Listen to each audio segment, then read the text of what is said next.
Good evening, everyone. It being 6:05 p.m. on the evening of Wednesday, April 9, 2025, call the meeting to the Planning Board to order. As is customary with our board, I would ask everyone to please rise and salute our great country's flag. I pledge allegiance to the flag of the United States of America and to the republic for which it stands, one nation, under God, indivisible, with liberty and justice for all. For that, I thank you. Kindly be seated. Members, first item on the agenda is public comment. Is there anyone here with us tonight who wishes to be heard on items other than those posted on the agenda? Let the record reflect that there is no one here this evening under the public comment agenda item. Members, next item on the agenda is a scoping session for 2 Bridge Street. Owner is 2-4 Bridge Street LLC, a mixed-use development proposal consisting of 26 dwelling units and a 62 some-odd seat restaurant. Attorney Kimberly Kroha, representing the applicant. Okay. And we have, was this the first bit of information that you have submitted on your proposal here? So this is, we haven't seen anything prior to tonight? Correct. Okay, excellent. In that case, I'll turn it over to you, Attorney Kroha. Am I pronouncing it correctly? You are. Excellent. I'll turn it over to you, and you can give us a brief overview of what the potential development would be and anything that any type of feedback that you're looking for from this body. Great. Thank you very much for hearing us this evening. Again, Kim Kroha, attorney with Baker, Braverman, and Barbadoro. On behalf of the applicant, 2-4 Bridge Street LLC. In the audience, I'm not sure if anyone on that side, Kenneth Murphy, the manager of the LLC. Our architect team, Jason Arndt and Tim Zietler, is here. And we do have a traffic engineer working on the study. He's not here, it's not finalized yet. We did have a community meeting in November of 2024 and have done some other background work, but this is the first time that we're before this board. And I'm here mainly for questions. I'm going to turn it over to our architect, to Jason, to go through the presentation. Thank you. Jason? All right, Jason Arndt with our architects, 315 8th Street. So I want to go through and a couple of, I'll try to go relatively quick, but I want to be thorough. So a couple of the project goals and design principles that we had for this project, some people might recognize these, but this is the gateway to Dedham, and this is quite literally the gateway to Dedham, the first building you see from Boston. We want to take that into consideration when we're thinking of things. Additionally, we want to make sure we provide service and respite area for the Riverdale community. And I'll talk a little bit more about that in addition to improving connections to community resources such as the Charles River. Not lastly, but we want to mitigate some previously environmental issues that might be along the river's edge, improving as we can. Also, providing housing we think is very important, and we'll do that. And lastly, have a building that the neighborhood and the city itself would be proud of. So those are basic design goals as we kind of move through here. So I'm sure everybody is aware of the project, but just to give a quick overview, this is some of the pictures of the existing conditions from the street. These are Bridge Street shots.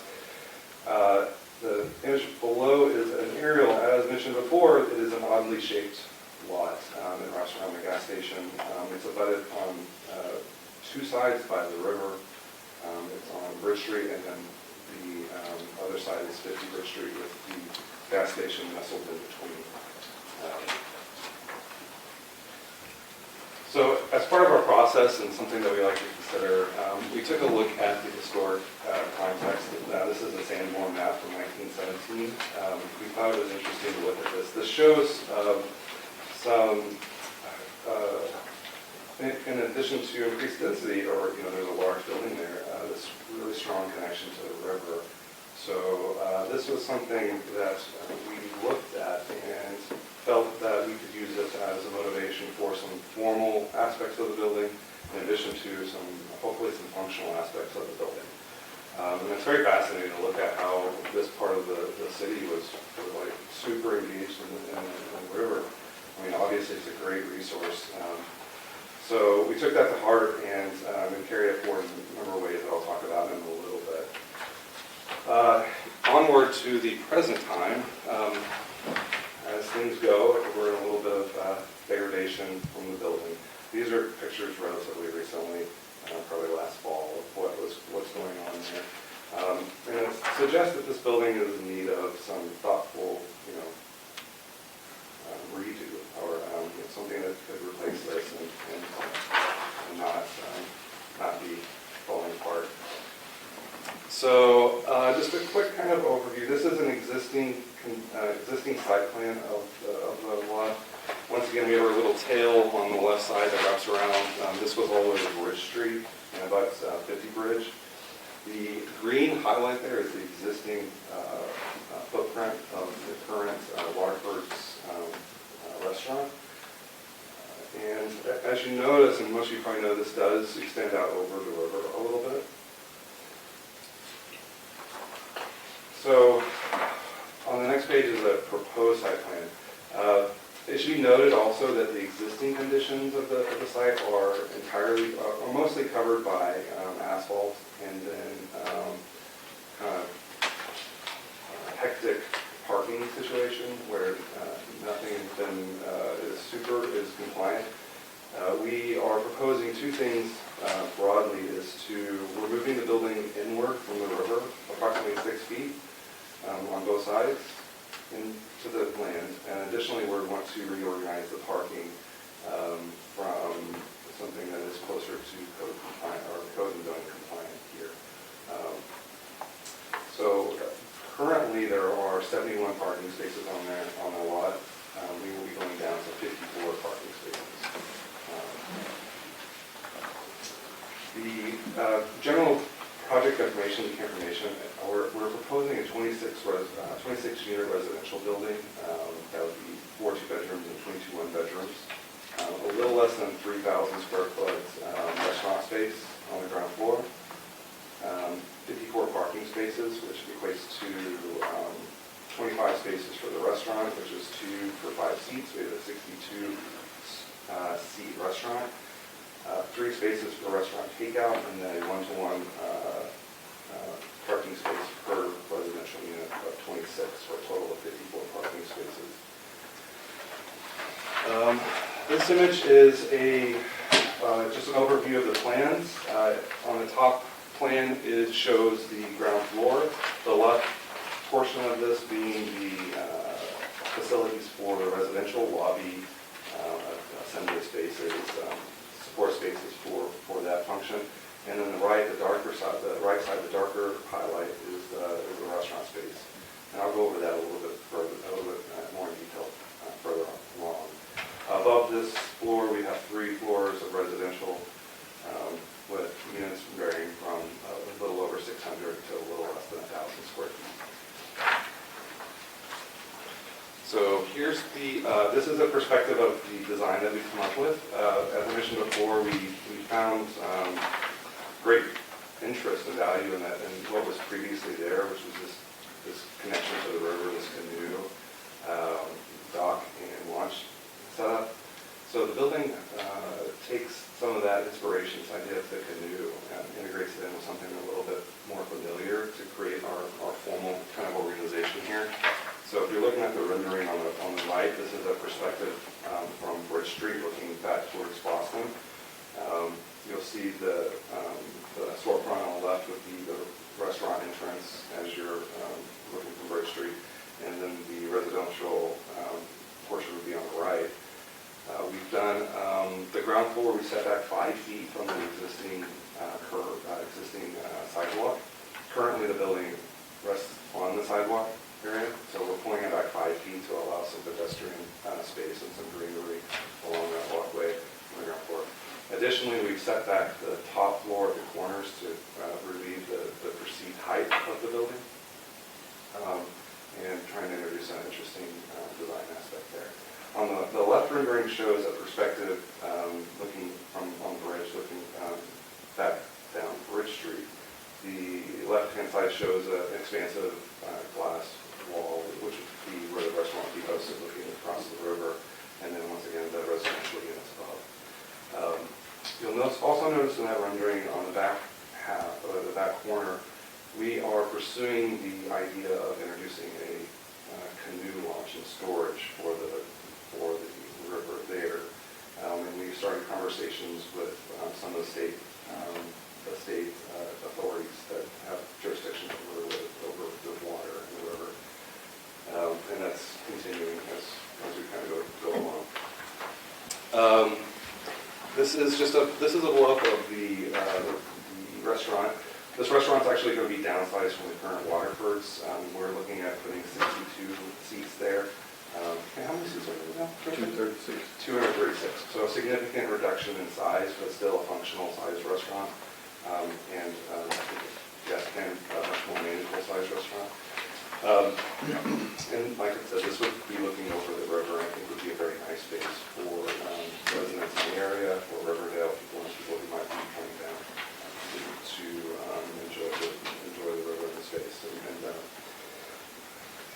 So a couple of things that we'll be actually coming back to the board to talk about, asking for some relief on some special permit and waiver items are building height, and the building is designed to be right now at 45 feet measured from Bridge Street.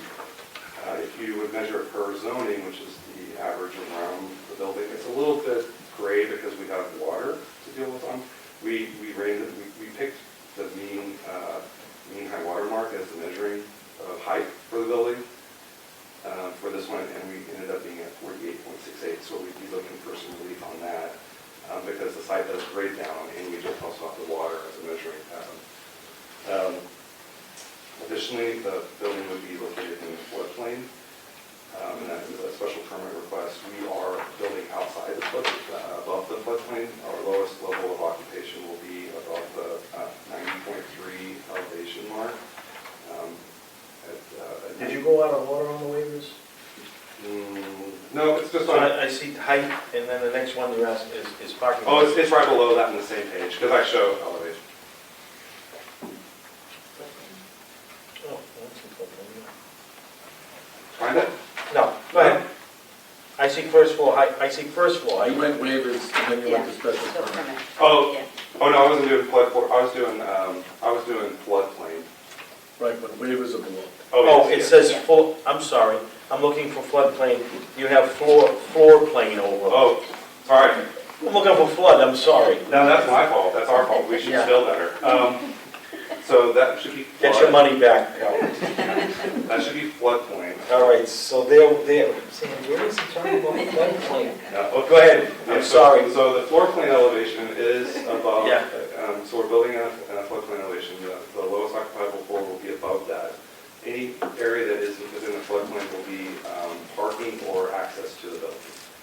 Go ahead. Additionally, and we're just doing this because it's on a section, we'd be asking for a waiver for the first floor height. The restaurant space would be 12'4" from floor to ceiling, which is a very tall height, probably this height. And the residential lobby space would be less than 10 feet. That's the kind of thing. Should I start over? No, you're fine. Don't. Okay. Thank you. All right, give him a second. Sure. Just settle in. While he's doing that, so you said you're going to need relief on the height, Yes. and then the first page, by the way, this is a very in-depth, this is a very well-constructed scoping session presentation, honestly. Good. Thank you, and thank you for that. So while Jay's getting settled, the first page of, relief items, you say waivers, you have first floor height, is that also including building height? So yes, the building height separate, yes, as a special permit, I believe. Okay, so you put building height under special permit, and then you put the first floor height, so wouldn't building height be a waiver under? So this is correct. So special permits are for the height for floodplain, and then waivers to vary from the 14-foot height floor to ceiling. Right. So the overall, the building height cannot exceed 45 feet, correct? Correct, but by special permit, the board will grant them if there's reasons due to topography to So measure. there's no waiver needed to 48 feet, is my question. That's a special permit. Go ahead, I'm listening, thank you. Let's see, okay. Next, we're looking for waivers for parking, where we would be asking for the board to give us relief on the width of the parking spaces. The Dedham zoning requires a 9-foot wide space. We're asking that we be able to use an 8-foot wide parking space as opposed to the 9-foot wide parking space. For reference, just for reference, FHA, MAAB, and ADA for accessible size parking spaces only require an 8-foot parking space. This is in a certain degree to add more parking and to accommodate a awkward shaped building with a lot of variation to it with the water's edge. In the same vein of that, we'd be asking also to look for some relief in the amount of takeout parking spaces that are required. Based on the size of the restaurant, in calculations, we would be required to have 12 takeout spaces for this particular restaurant on the current zoning. We are asking that to be reduced to 3, which we think would be consistent with the proposed or anticipated use of the restaurant, not necessarily a fast food restaurant, but something that would be a more sit-down place. And I know that this board has started having conversations about maybe changing the parking ratios for certain aspects. This reflects none of that. This is the current zoning code in that. Additionally, we'd be looking for some landscape buffer relief. Once again, this is mostly a byproduct of the odd shape. So on this tail side of the lot, we do not have the 5 feet that's required buffering. Everywhere else we do, at the front and along the sides. So this would be something we'd look for a little bit of relief on that edge, those 2 edges over there, as we're kind of sneaking back to Bridge Street. And then the last one would be the minimum interior minimum landscape area. We're not reaching I believe it's 15% required, but it's also, the islands are not certainly geometric, just because of the way the site moves around. We have a couple of spaces that, as far as defining what an island is, I think we could probably get there depending on the definition of an interior island, because there are all these spaces that kind of come in and out of the space. But if you look at a strict sense of the word island, we don't use that. Our aggregate landscape area is certainly more, which represents 54% of the parking spaces overall, but it's not, within certain islands. And that's the waivers and special permits that we'd be coming back to this board to ask relief for. And then lastly, just providing some material overviews. Our goal is to produce have a building that is going to look nice and look nice a long time without a lot of maintenance, so that it's something that is attractive for a while. And that's our presentation. Thank you very much. Hold on. Members, questions? Is anyone else from your team wish to speak? No? Members, any questions for the presenters? Ms. Porter? Thank you, that was really thorough. I'm curious, have you explored purchasing the gas station property as part of the project? We did many years ago, but we couldn't. It was bought by another gas station down on the corner at the lights. I believe they bought the gas station. So he just put an addition on it a year ago, maybe 2 years ago. So Right. he's not interested right now. It's such an awkward site. It is. And so some of my questions are going to reflect that, I think. So if you had to use standard parking space widths, how many spaces would you have? I don't know. I think part of the issue also is the exit, because the lot line and the exit don't line up squarely, but if you widen the parking spaces, what are on the plan is 50 through 54, we'd also be cutting down on the one-way exit going out. But you want to reduce all the widths or just those widths? We would like to reduce all of them. Right, okay. So I think one thing that would be helpful when you come back would be to have that information Sure. around if we were, hoping to that. Maybe It's, interject too, 8.5 too. yeah, because, 8.5 and 9, and also I would encourage you to look at maybe a combination if there's, think about where you would really want 8 and compact space, that you have signs for compact spaces versus full size. Speaking, it's granted you're going to be making an improvement to the existing parking, but still, I think having only 8-foot spaces, that's something I would be cautious about. On the building, does it overhang the sidewalk? Sidewalk, no. So it's basically, you've got 5 feet, so you've got it looks like it juts out over the landscaping, but it comes, so if I'm walking on the sidewalk, I'm not going to feel like No, you're not, the roof is there. Yeah, there's another additional 5 feet. Because you got that 5 feet. And then it's come back out. And the second floor above is going to be even with the sidewalk. Where the company is. Are we, do we not require a step back in this zone, is that? So, This is a general business. yes, that's, I don't think we're required to have a CB setback. and yeah. BP. But we know that the board does like setbacks, so we provided that. Yeah, I like that, and it's hard because I really like the design of the building. It's like, you still get some massing because of the roof, but I understand, Yeah. like,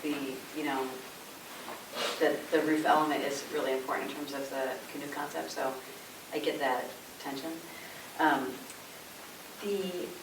So the other thing I'm going to keep saying this every time, is we don't need a ton of more 1-bedrooms. I understand financials, I don't know if that also would maybe help with your parking problem, but, I would really encourage you to go back and look and see if there's any way you could get more than, I think you've got about 20% basically are 1-bedrooms. There are also some very small 1-bedrooms there, which I don't know,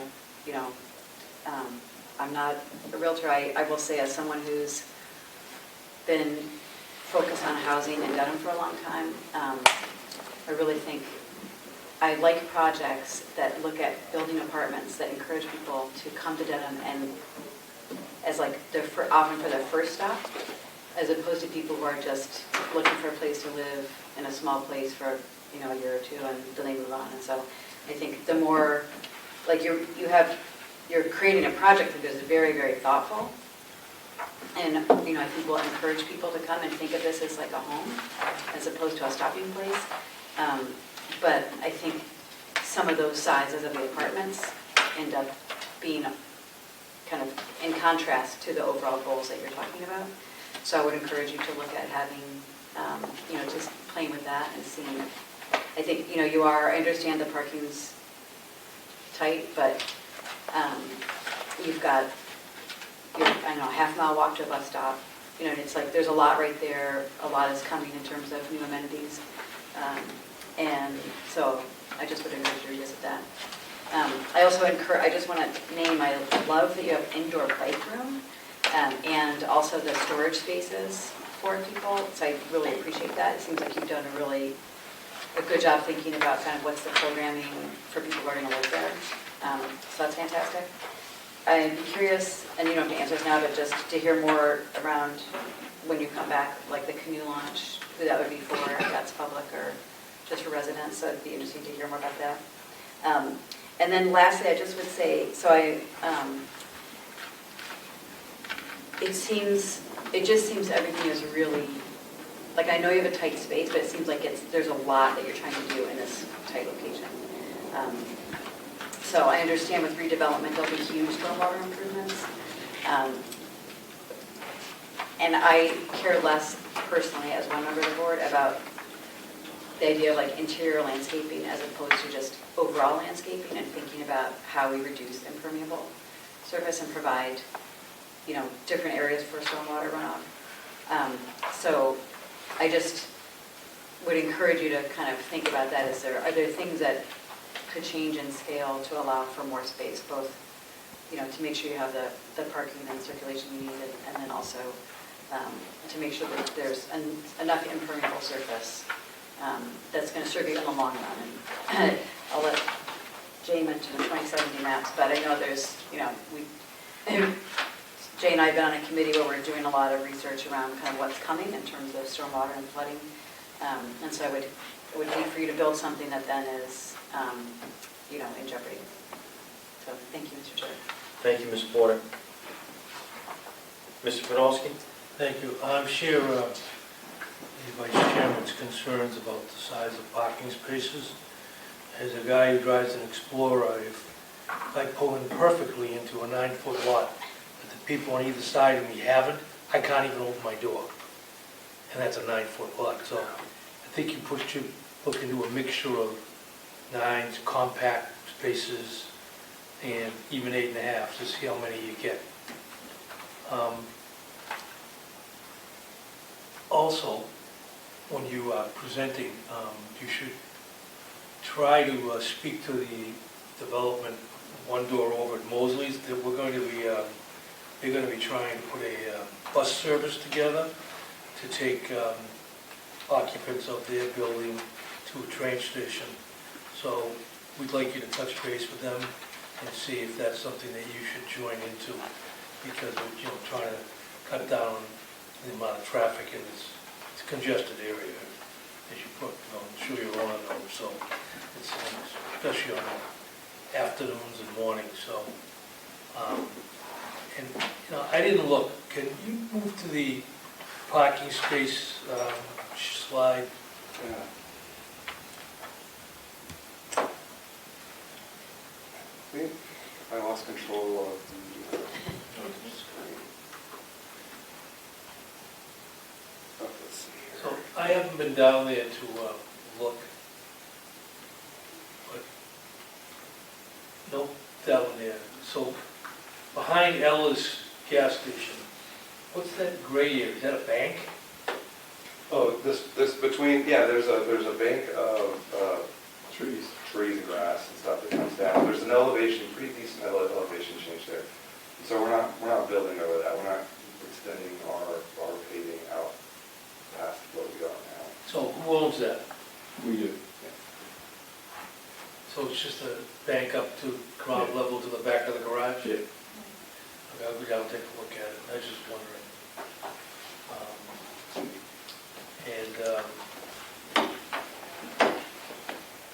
I think Jessica's point about the number of apartments, we have a lot of single families, so we're really going to get some more mixture in the number of apartments that are going to be presented. So, otherwise, I'll be very interested in your traffic report. I know what it's going to say already. It'll have no impact at all. We I don't do- believe it, by the way, so. We do tour, the benefit on the evening traffic is that there is a quite large restaurant right there that will be coming down and then being replaced. Of course, Agreed. it's 7 a.m., but I think the close proximity to the transit options and then the suggestion about the shuttle, we haven't talked about that. We haven't talked to Mosley, but we have talked about that internally also. But of course, we can talk about it in detail when we all have the final report. That's fine, I'm just saying when it comes in, I'll be interested to see it. Thank you, John. Thank you, Mr. Podolsky. Anyone else? Mr. Chair? I'm sorry, Mr. McGrail. Thank you. Did you give any consideration to moving the building closer to the gas station? Yeah, we have. Here's my point. There's a lot going on here. You are trying to stuff, it's a goofy lot, and you're trying to stuff a lot in here. And you're dealing with, you have that buffer between the parking space and the building because you just said you have that embankment. Well, the Charles River is right here, and all these parking spaces along the Charles River, we just kind of went through this with El Morteo and Mosley's, and he had a park and stuff. I'm just trying to create a buffer around your project that, creates access to the Charles, like walking access, it looks like this building's right on top of the river. I know you talked about that canoe ramp, which I like. But it would seem to me that moving that building, this, and I'm looking at it from behind, so I'm looking at it from Charles River, it's moving it that way would be helpful. I know you're gonna say the access is right there, so. Well, it's a combination of access and like, this is a parking, like the parking kind of leads the charge on. Well, this the one. problem is that the number of units, the parking, I know you're matching up the units with the parking, but this looks like a parking lot project as opposed to a apartment building project, to be quite honest with you. We're on the, and I'm not saying you did a poor job. Yeah. You did it, I mean, it's a nice looking building, it's an upgrade. This gas station screws everything up. We all agree with that. And I voted against the extra bay when I was on the ZBA, by the way. And they sued and I left and I came over here. But the point is, because I was trying to protect the river, but the point is, it just, when I look at this, I see a parking lot as opposed to a new apartment building. I think that there's certain things that we can do to make that better. For example, I agree, the shape of the lot is quite a challenge, and it does make it feel like it stretches out, because it kind of does stretch out. But I think there are things that we can do. We haven't started looking at landscapes too closely yet, but like, for example, that embankment, right now, it's not really taken care of, and there's trees there. Can you get rid of, like, I understand structurally, you'd have to do something, you have to put a retaining wall or something up. But you look, I mean, I'm not trying to add expense to your project. I think, so I know where you're going. I think that would be a net benefit for the project, but I think we also have to talk with the Conservation Commission, and there's rules there also that I think that we're going to be butting up against as far as that move. But Well, that's we could actually recover something on the water side. It would. I think that would be a net benefit I'll overall. say this about the Conservation Commission. History is history, but this Conservation Commission right now, and the people running that operation right now, that's a good group to deal with. Yeah. Very reasonable, very, I think accommodating is not the right word, but they're a good group to deal with, and they're practical. I think that if that's a possibility of like offsetting that and moving that towards the river, and maybe I think that's something that we could probably look at if all the boards are willing to participate in that, probably. But we don't know. For me, just one person, it seems like a no-brainer to try to get rid of that embankment, move that parking closer to the gas station, and create more space between the river and create a walking path dynamic. That seems like a no-brainer. Yeah. And I say that in the same vein with regard to, you're building a new building. It's not like you're, trying to take advantage of the existing footprint there from a structural perspective or something of that sort. So moving the building over towards the gas station will, to me, creates more space in between the water and your project, and the building itself.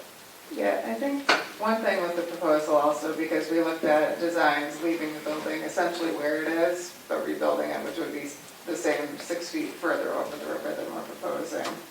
But one of the issues with moving it back is if you're, you can see it on that one, there's some retaining walls under the building, and so it's a really irregular line. And so you'd almost, it would be hard, you'd end up losing a lot of, it wouldn't make a straight path. And in our conversations with MEPA, they look at it as a mean high water mark. And they're both, we had a conference with MEPA and the representatives from Chapter 91, and they both sort of went with this plan, but I don't know, maybe one thing we could look at is if we are able to permit the canoe dock, if we could have a public access wrapped around the building that way. Because otherwise I'm not sure that we could make it where the building could move in and there was ground around the river. I mean, that's one of the objectives, and we just had that Bridge Street corridor study. And you see by the buildings, the pictures that you submitted with this historically, but that was kind of like a little public gathering point, so to speak, for a variety of reasons. And I respect that it's private property and it's somebody else's property, but I think it's value added for your property and your restaurant if you create that kind of dynamics, especially somewhat tying into what the Morteo, the new Mosley's project is going to take advantage of. So those are just my thoughts. I will say I'm a little concerned as a person that drives an SUV, I'm not an environmentalist. The 9th, the 8th, I'll be climbing out my sunroof to get here. That's my fear. So. I'll just throw this out also, the compact spaces in Boston are 7.5, and the standards are 8.5. But Yeah, where is that? all of Boston. All of them? Yeah. That's probably why I don't go to Boston. Yeah, right, that's what to say, no one in suburban goes to No. Boston. Since when? Yeah, For a long time, How long? so all the other at spaces. least 15 years since I've been in practice. Yeah, but I don't think I've ever gone to a place in Boston and parked myself. I'd like to, it might have been, there might be, I'm not suggesting you're wrong. Yeah, no. But I'm not, No, I was digging up 7.5. to suburban. We definitely want 9. And look, this If is, Boston has 7.5, we need 9 here. And I'm a 4th generation Bostonian. You done, Mr. McGraw? I'm done. I will also say, just so you get a perspective, we are like going to town meeting in the fall to talk about, parking ratios and things of that sort. So we get it, but, I don't know, it's just, there's got to be a happy medium here. And there are compact cars and there are SUVs, so we've got to find a way to accommodate both. So. Okay, Mr. Chair. Mr. O'Brien? Forgive me for being late. I may repeat or ask some questions that answers have already been, spoken to. Outward's appearance, it's a beautiful designed building, but I'm a little disappointed in the sense of, and you've gone to great lengths here to show the past of, of this being what this building used to look like in different aspects at different time, and yet it's not reflected in the building at all. One part of me is a long-term Dedhamite since the Great Hunger, in the 1840s, and so I know that the history of this town, and I don't like seeing it kind of disappear. Sure. And I know you can't put everything in a crystal ball and all that, but at the same token, Yeah. to me, it doesn't reflect anything. Well, we did try to, one of the things we tried to do, so the form of the building we did the design to reflect a little bit the idea of the canoe with the wood and the bent wood. That's No, I know. And you can some people appreciate it, some people don't, which I understand. We also are introducing, I'm just repeating some of these in case you missed, I don't remember exactly when you came in, but we're also introducing a dock, or we're introducing a dock launch and storage. So this history of what this space was, and this is proposed by the client early on, is to try to bring back that interaction with the river that was seen historically there. And so introduce this boat launch, canoe launch and storage that ideally could be used by the public. So, as far as like a one-to-one kind of formal, I agree. It's not a historic kind of remaking of what's going on, but we are trying to make some moves towards the things in the past that were good. And I agree. Well, It was good. I understand, because in different pictures here, there are split levels, there are different buildings, and I get that, but still, I'm not seeing. Yeah. Color, maybe yes, idea to reflects maybe a bit of the color pattern of a canoe trip, whatever, I get it. But still, to me, it doesn't reflect old-time Dedham, but again, as you say, that's for other people as well. And you mentioned the canoe launch and all that. Is that going to be public or private? Even if it's, I can understand if people want to rent a boat, that's fine as well. But I think the intention is public. Yeah, the intention is public. I mentioned we had a community meeting in November. Some of the concern was people coming to the site just for the canoe with extra cars and then parking on the residential sidewalk. So it's a little bit of figuring out how to make it work so that it doesn't actually, become an insurance impact issues on as the well, so, neighborhood. yeah. But the goal is certainly to make it public and figure out a mechanism, whether it's renting boats, you can't bring your own, and that way it cuts down on that parking and walking. Well, I would hope on that. And it's going to remain a restaurant as far as water trees? The intention is to have that as the name. And I know the modern Irish of today are not so much wrapped up into the, you know, the shamrock and the leprechaun stuff, but, you know, I look at the design there, it looks a little more Japanese to me than the restaurant in there. I don't know if it's just an architectural. Oh, yeah, that was just, those are reference, those are placeholders. Those are certainly not probably what it would be, but could be. It won't be Japanese. No, it won't be Japanese. Heard it from the top, it won't be Japanese. Oh, what would that do to the? How come? What would that do to the Guinness? Anyway. Those are just inspiration images, not direct images. I probably should have made a little bit, yes.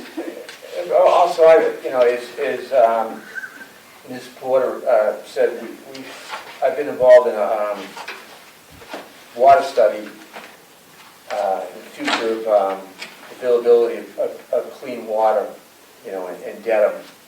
And I'm not sure if you're aware of this, but all of Dedham's water is well water, supplied by groundwater. This whole area is aquifers. And I don't know if you've seen the 2070 report from the Charles River watershed. I think you should look at it. Definitely. Oh, yeah. I'd give it a good look. When was it released? Just not, Last few months. last few months.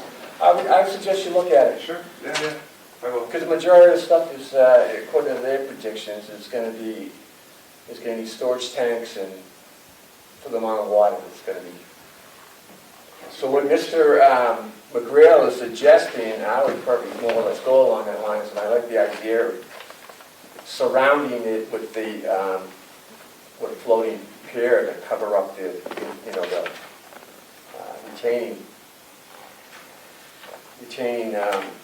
And I'm thankful that you were honest enough to show us what it looks like underneath. Well, it's additional motivation for hopefully us and everyone that there's something's should be happening. Well, you know, for the last 30 or 40 years, an infrastructure we've not been too good, and we're paying for it. We're going to have to pay for it now. The concepts and philosophies of instead of just diverting water and backfilling land, ain't gonna hold anymore. And part of the rub with the application is that the building has those issues underneath, that it's an expensive project. It's MEBA, it's Chapter 91, it's the river construction, it's maintaining those resource areas and protecting them, and trying to balance that with something that gives an economic viability to be able to do that and try to do it in the right way for the town and for the residents. I understand. This is going to be economically tough time for everybody if things are going to be done the right way. Otherwise, we're not going to have any drinking water. That if you review that report, and as I said, Dedham is unique to most towns. We get our water directly from groundwater. Whether or not, you know, how far up the Charles or whatever is any kind of contaminants or leaching into our groundwater, that needs to be determined. But and also, you know, again, the movement here is to keep the parking lot from spilling into the river as well, especially after it snows. So that's going to have to be an area for you to do something with the snow. You know, and again, I think we work well with the conservation group, but we also back them up fully. So, just to let you know that. Thank you. And as I said, it's a nice looking building. But Thank you, Mr. O'Brien. Everyone all set? You know, I drive around town, I work in town, and I've been on the planning board a while, and I look around and I say to myself, now there's a site that is certainly slated for redevelopment, right? Whether it be this site or anything. But if I drove by this site, I would say, this is a place that needs to be and is ready for redevelopment. My mother worked there in the 70s as Gagliards, and the building is exactly the same as it was then. You know, it's had some paint and it's had some, but the place is the same. And, your photographs, they don't surprise me as far as the overall condition of the building, that being that near the water. And, in the New England environment, that place needs a lot of maintenance, and it's an old building. When was that place built, does anybody know? The late 1800s. So, if I were to drive around Riverdale and pick out sites slated for redevelopment, I would say that this is certainly one of them. I think the building's okay. You're subject to architectural peer review anyway, so we're going to talk about how the building may evolve to something else. Is there an environmental specialist on your team as far as the development and its proximity to the water and what the state is going to require from you? Could you say today that the negative impact to the Charles River proper will be better or significantly better post-project than it is today? My guess is it has to be that way, right? Right, so I haven't mentioned that today, but I think that's an important position to stand on, that in fact, everything's pitched toward the river. You know what the site is like. I don't have to tell you, I've been there many times. And I couldn't imagine that the redevelopment of the site isn't going to significantly improve the impacts to the Charles River. Now, Ms. Porter and Mr. O'Brien are correct in saying they should be as good as they absolutely can be, right? So we should do it as best as we can in today's standards. So I certainly support that. I don't know how every single space is 8 feet. Typically, folks come in and they say, we have limited parking for the proposal that we have, so we're proposing X amount of compliance spaces and Y amount of compact spaces.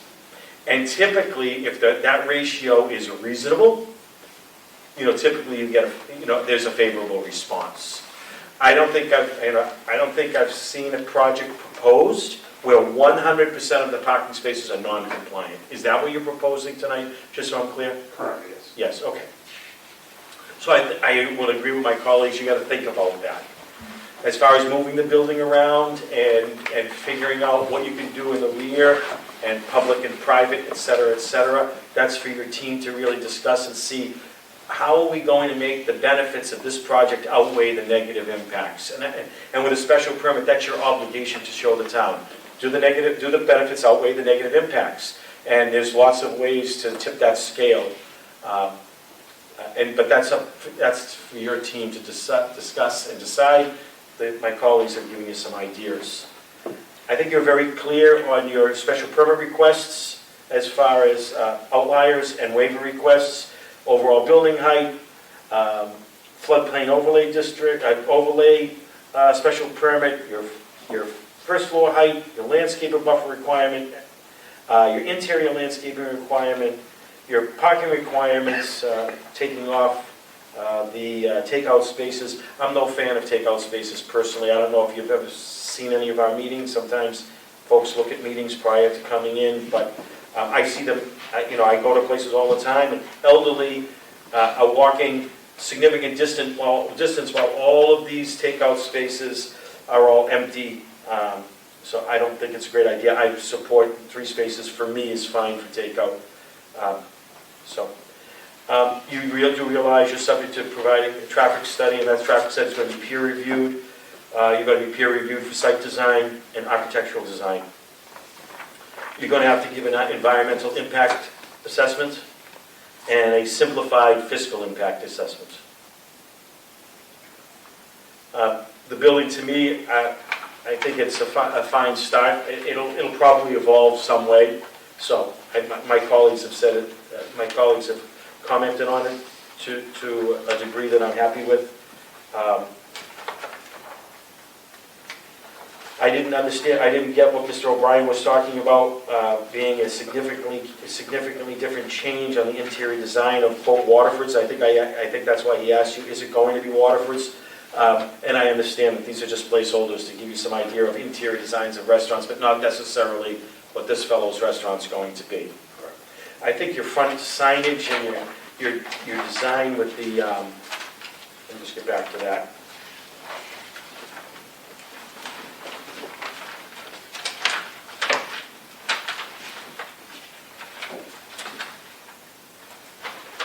sorry.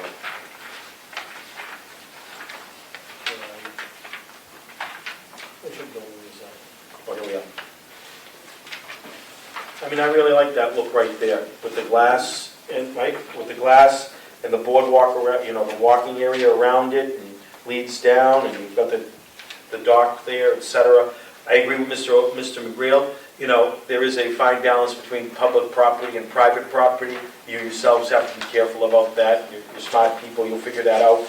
And, as far as to what degree public access is going to be allowed.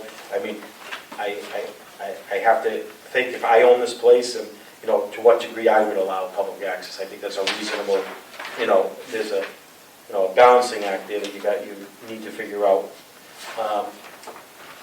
Yeah.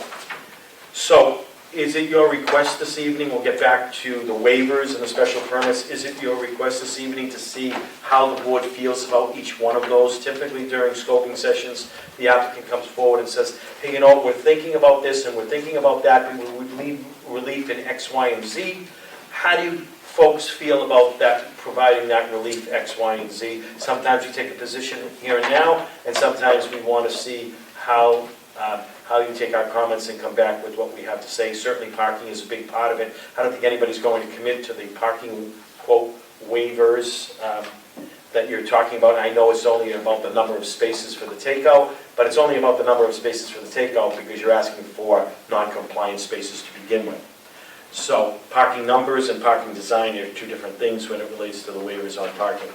So I don't think anybody's prepared to take that position this evening until you come back and say, you know, this is what we can do and this is what we can't do. But I'll poll the members to your benefit and figure out whether or not the building height, for example, is going to be something that they're going to consider. And we'll go through a few of the others. That way, when you leave here, you'll have an idea of what you can work with and what you can't work with, right? That would be helpful, right? Yeah, Definitely we're hearing the parking and the landscaping. There's some questions and some things to take a look at with the Yeah. site, but I think the other ones that would be very helpful. Okay, so members, thank you. Members, overall building height, based on their measurements from the high water mark, et cetera, at 48.5 feet, as opposed to 45 feet, requiring an issuance of a special permit from this body. Does anyone have a problem with that height being 4 stories and 48.5 feet? I don't. I don't think so. To be, just for clarification, so the building is, if you're seeing on Bridge Street, it's 40 feet, 45 feet tall. Yes, it Okay, does. yeah, so I don't have a problem with that.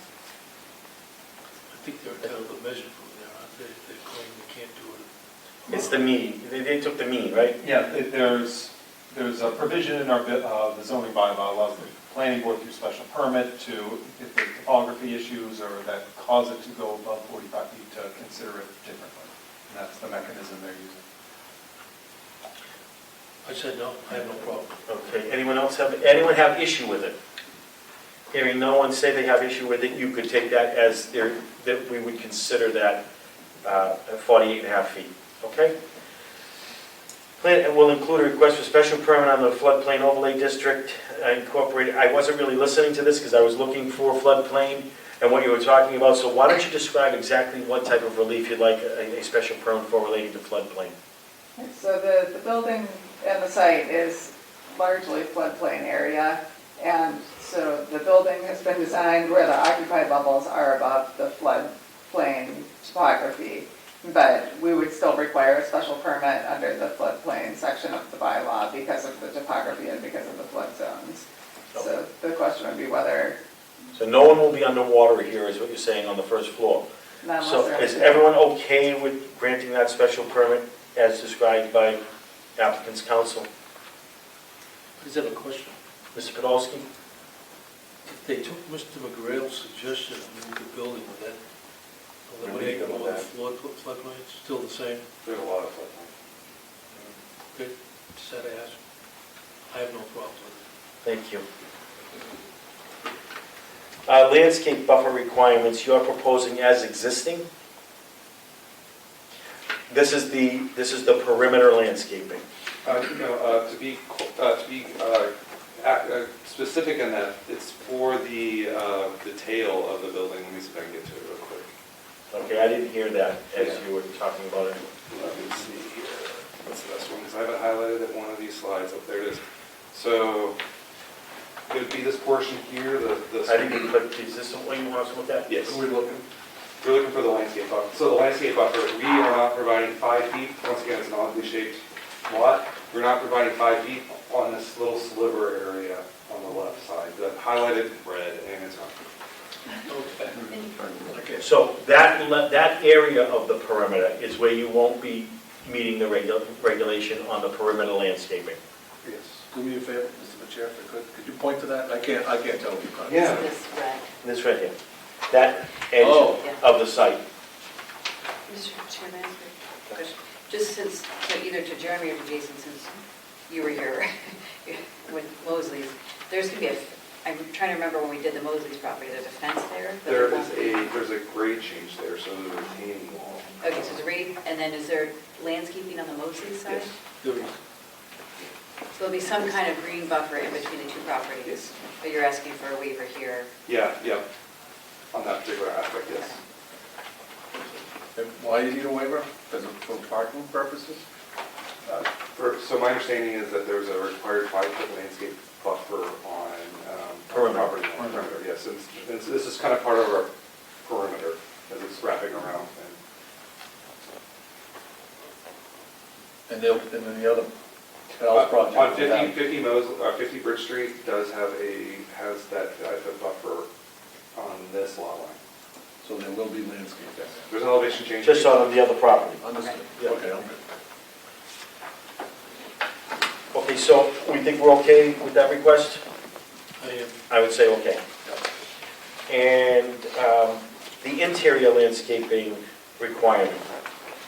So 15% minimum, you're saying that you've got,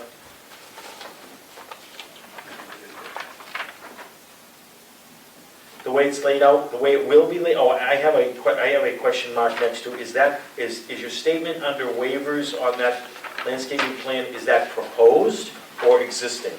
It's proposed. It's proposed. Mr. Chair? Go ahead. So in light of the conversation we had tonight about that potential area behind the gas station, does it make sense that, Hold off? I mean, once again, it's a unilateral decision behind the gas station. I think that sounds like a great idea. Right, so my guess, I'm saying if you did that, would this waiver still be germane? Well, because its definition, it would be, because the definition of islands, I think we'd be probably ultimately a net equal landscape, give or take, right? So, but that wouldn't be in a island definition. Yeah, Okay. So it would be perimeter. it would be a perimeter Yeah. element, give or take. So interior, means in the parking field, Right. right? In the form of islands. Yeah, and 4 islands, no peninsulas, as it were.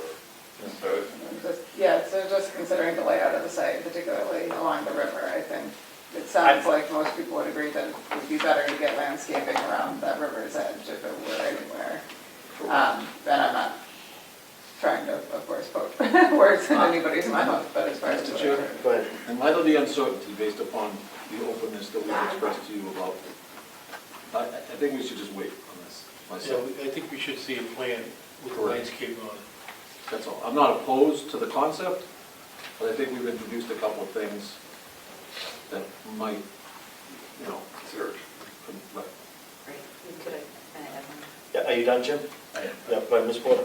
And what I would suggest is next time, if you come in with some calculations around what's the total landscaping that you're proposing, just to understand, like, what would it be if you had followed the bylaw exactly, just to have that as a perspective. But speaking as one member, I'm less concerned with having landscape islands than I am with the total amount of impermeable surface. So, that's one member.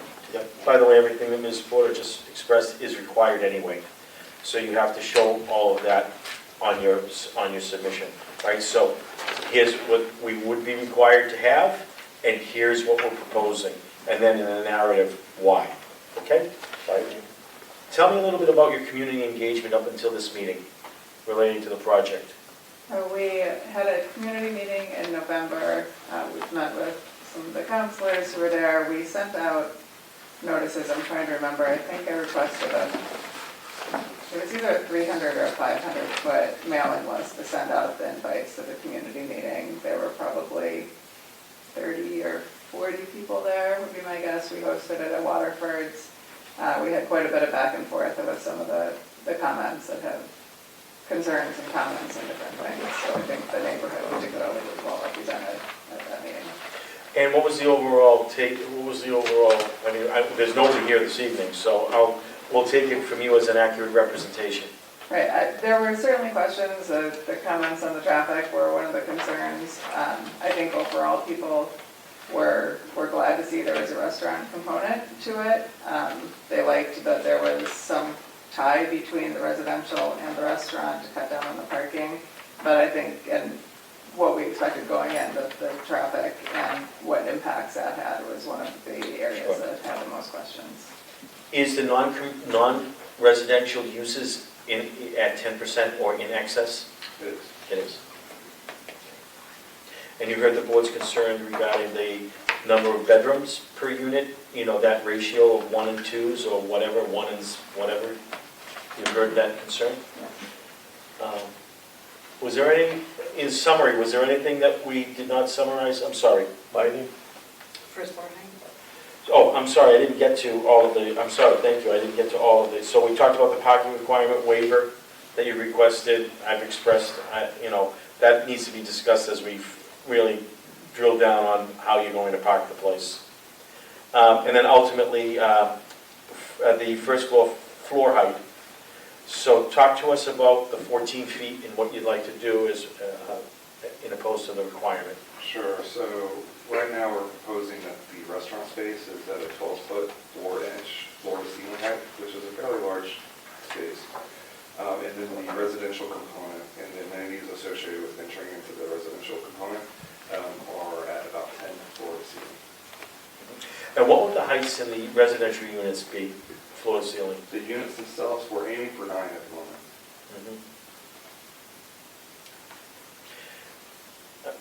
Go ahead. Just a question, at the street level, what would the height be from the sidewalk to that overhang? At 10, 10. yes. Thank you. And your level of sustainability, the amount of sustainability you're going to put in this one, you're going to follow all the rules? Yeah, so Dedham is an affluent community which has a very extensive requirement for energy conservation, which includes EV-ready charging spaces, in addition to photovoltaic-ready roofs. We haven't quite got that part of the discussion yet. But you know it's there? Yes. That was really my question, it's there. Okay. Members, in summary, did we miss anything, summarizing everything? I don't think so. I'd say lighting, I'm only looking at Okay, so one light post here. we have the bylaw is specific on lighting, photometric diagram, needs to be reviewed by our peer reviewer. The site design peer reviewer does that, and it has to be shielded, pointing down, dark sky compliant, yada, yada. You're familiar with that? Yes. And we're going to expect that to be part of the submission. And they're aware of the affordability provision, like how they do apply here? No. Yep. If it's a rental Snow, project. you have to show snow storage on your site plan? Dumpsters, snow storage, access, egress, fire department has to chime in, department heads have to look over everything. There's a process, it's a pretty well-oiled process. I mean, the town will guide you through the process. Did I hear that you were on the Morteo? Yes. Oh, you were on Al Morteo's? Yes. Okay, as you know, I recused myself, so I'm not familiar with you, Yeah. right? So, all right, but I heard somebody mention it, so it clicked. All right, did you folks have any other questions before we move on to the next item on our agenda? I think so. You good? Okay. Thank you all very We'll much. see you again soon. If you want to have another sit-down prior to your formal submission, that's fine. Otherwise, prior will. Thanks. Thanks.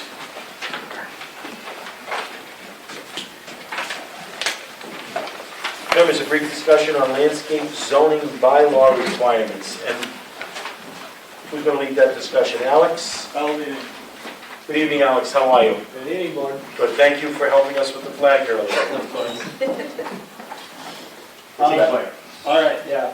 Just to briefly introduce myself, it's been a few months. My name's Argiros Bergstrand. I'm the planning intern here with the Dedham Planning Department. I've been here since about early July now, so I've been on for a while now. So in past months, we've been discussing our parking regulation initiative.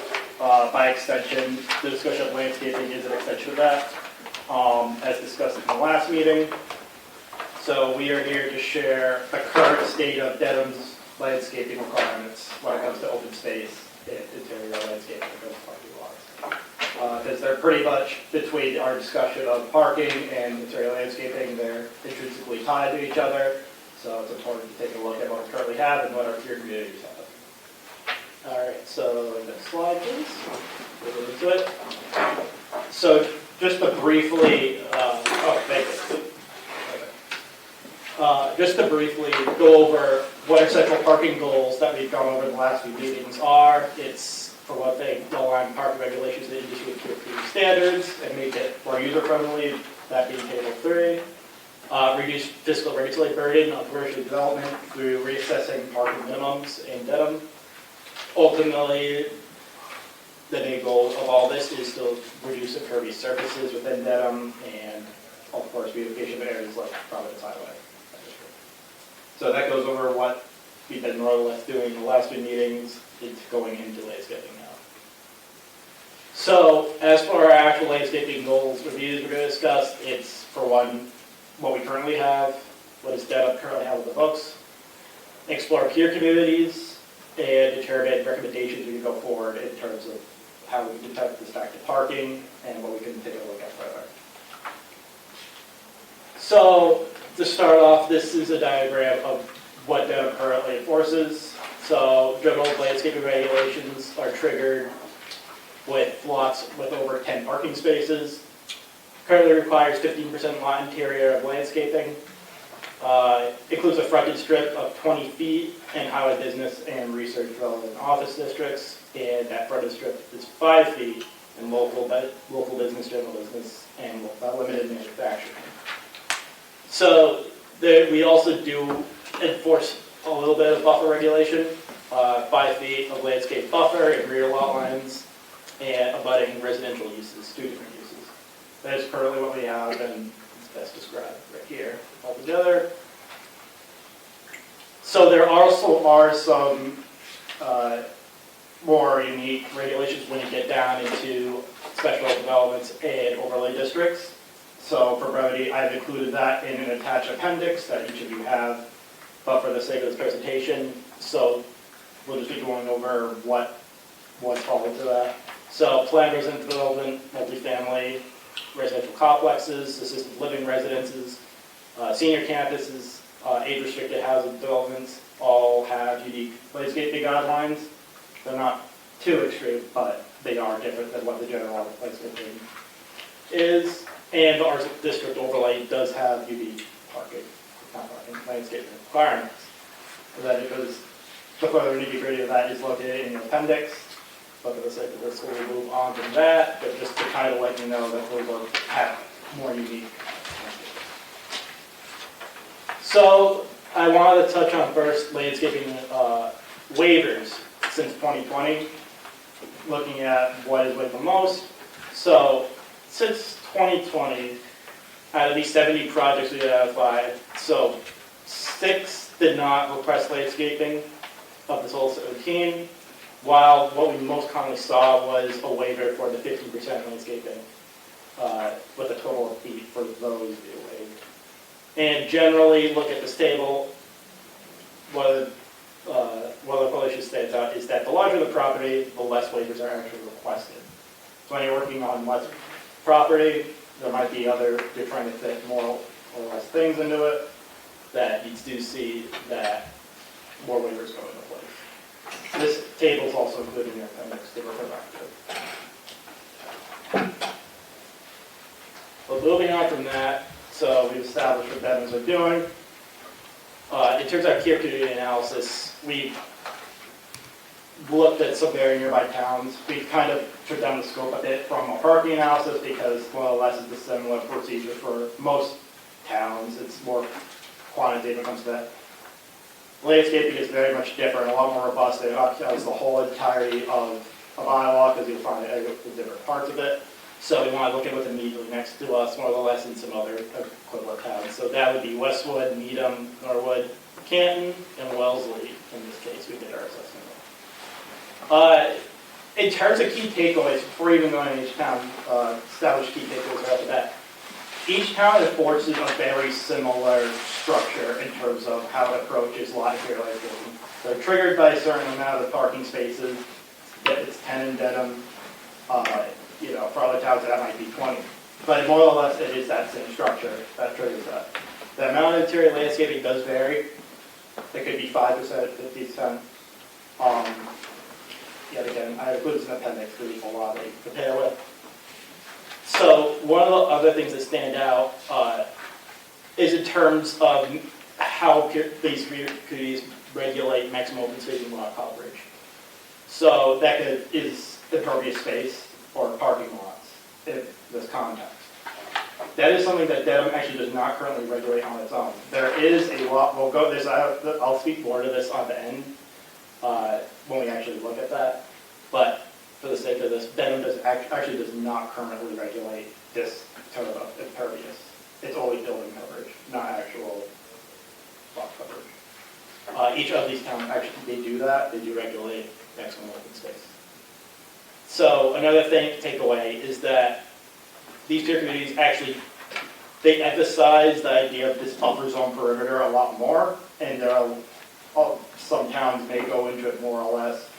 Some towns may have more different overlays of uses that require that, so don't, but they do seem to regulate and emphasize buffer zone management a lot more. And if I may, the buffer zone really is about where you have a commercial property abutting, whether it's a residential zoning district or residential use, that there's adequate screening and or fencing. And I mean, Dedham, we have the perimeter, and we call out that it needs, but many communities spend sometimes too much time on what that landscape buffer should be made of. And they talk, some are strictly vegetative, you have to have 12-foot high screening, vegetation, etc. So we found that, as Alex articulated, there was a lot of emphasis on that. Yeah, and actually, one of the things we looked at was this idea of more qualitative landscaping guidelines. You see that a lot in the buffer zone management, and what I mean by that is, quite literally, instead of looking at it like 5-foot buffer or something like that, they'll say something like, as long as you there's some metal, to put it briefly, it's like as long as you can't see the other side. That means putting in vegetation, putting in some barrier. They're kind of descriptive of the actual precise it has to be. Some of them take even a step further, they include things such as landscaping management, how you have to plant things that need to be managed. They have to go through some process to make sure there's so many different types of one type of plant being put in. So the buffer zoning is something that it is, depending on the town, they take it. That will actually be the majority of the landscaping regulation is in that buffer zone management. So going into each town briefly. So starting with our neighbor Westwood, very, very similar structure for Dedham. It's triggered at 10 spaces. I checked that. They do, unlike Dedham and all these other towns, they actually have increased landscaping requirements for over 40 spaces. So if you have 40 spaces, you might have stricter landscaping or more landscaping that is needed. In the case of Westwood, it's triggered at 40 spaces. And so as that, they enforce buffer zones on district boundaries, not just between residential, but also other uses as well. In a similar vein, Norwood, landscaping screening is triggered at actually 7 or more spaces. So a little bit less than 10. And increased landscaping requirements are triggered at 30 spaces. So Westwood, other towns, more emphasis on the buffer zone management. Needham, like Dedham, for 10 plus spaces, it's triggered, increasing for 40 plus spaces. So the buffer zone management is also put on emphasis. Some of these towns, they draw back to this idea of the design guidelines for development or overlay districts. That basically means a lot of their landscaping actually lies on what overlay district is in it. So actually, it's not in the more specific landscaping regulation. It's not related to the general bylaw. It's actually in these overlay districts.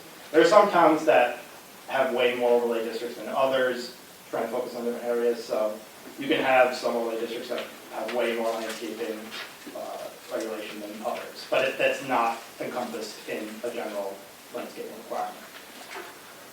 So moving on to that. So Canton is one of the ones that has quite a bit less landscaping, interior landscaping than Dedham. They have 5% triggered at 20 spaces and several other regular buffer zone areas. And one of the things they reference is this landscaping procedure standards guidelines. Some of these towns have guidelines that I would love to know where they actually post these guidelines. So you'll see in some cases where they allude to this idea that there is some sort of landscape procedure in place. I've yet to see what it actually looks like. I've tried looking, but going based on that. And Wellesley, their general landscape regulations for 20 plus spaces. I think a lot of their landscaping is also vested in overlay districts as well. So that briefly just goes over the rest of the takeaways from each of the towns that we looked at and things to consider going forward with, you have to weigh how some of these towns manage landscaping to their needs. So moving this along, actually, one of the things that we also considered was how stormwater and best practices for stormwater management tie into this. So, of course, stormwater management, it's something that's been standard now for about 5 years, I believe. It's mandatory now. This happens alongside it. But when you're discussing open space, I think it's important to look at how you can best manage stormwater alongside it, if that's going to be a consideration when looking at especially parking lot interior landscaping. Perhaps, because currently it's not intrinsically tied to parking areas. It's something that must be considered as trade, but it's not, actually considered into the interior lot landscape. It's not correlated directly. So I just wanted to shed light on some of the sort of solutions that are already in Dedham that maybe they looked at, maybe could even be broadened. Just food for thought, nonetheless. In terms of things that we've seen before, bioretention swales in sort of these interior landscape areas. And if I may, 5 years ago, these stormwater features were happening after the planning board process. Now that we have stormwater management permit, that it's their standards, that's coming in on the plans that you see.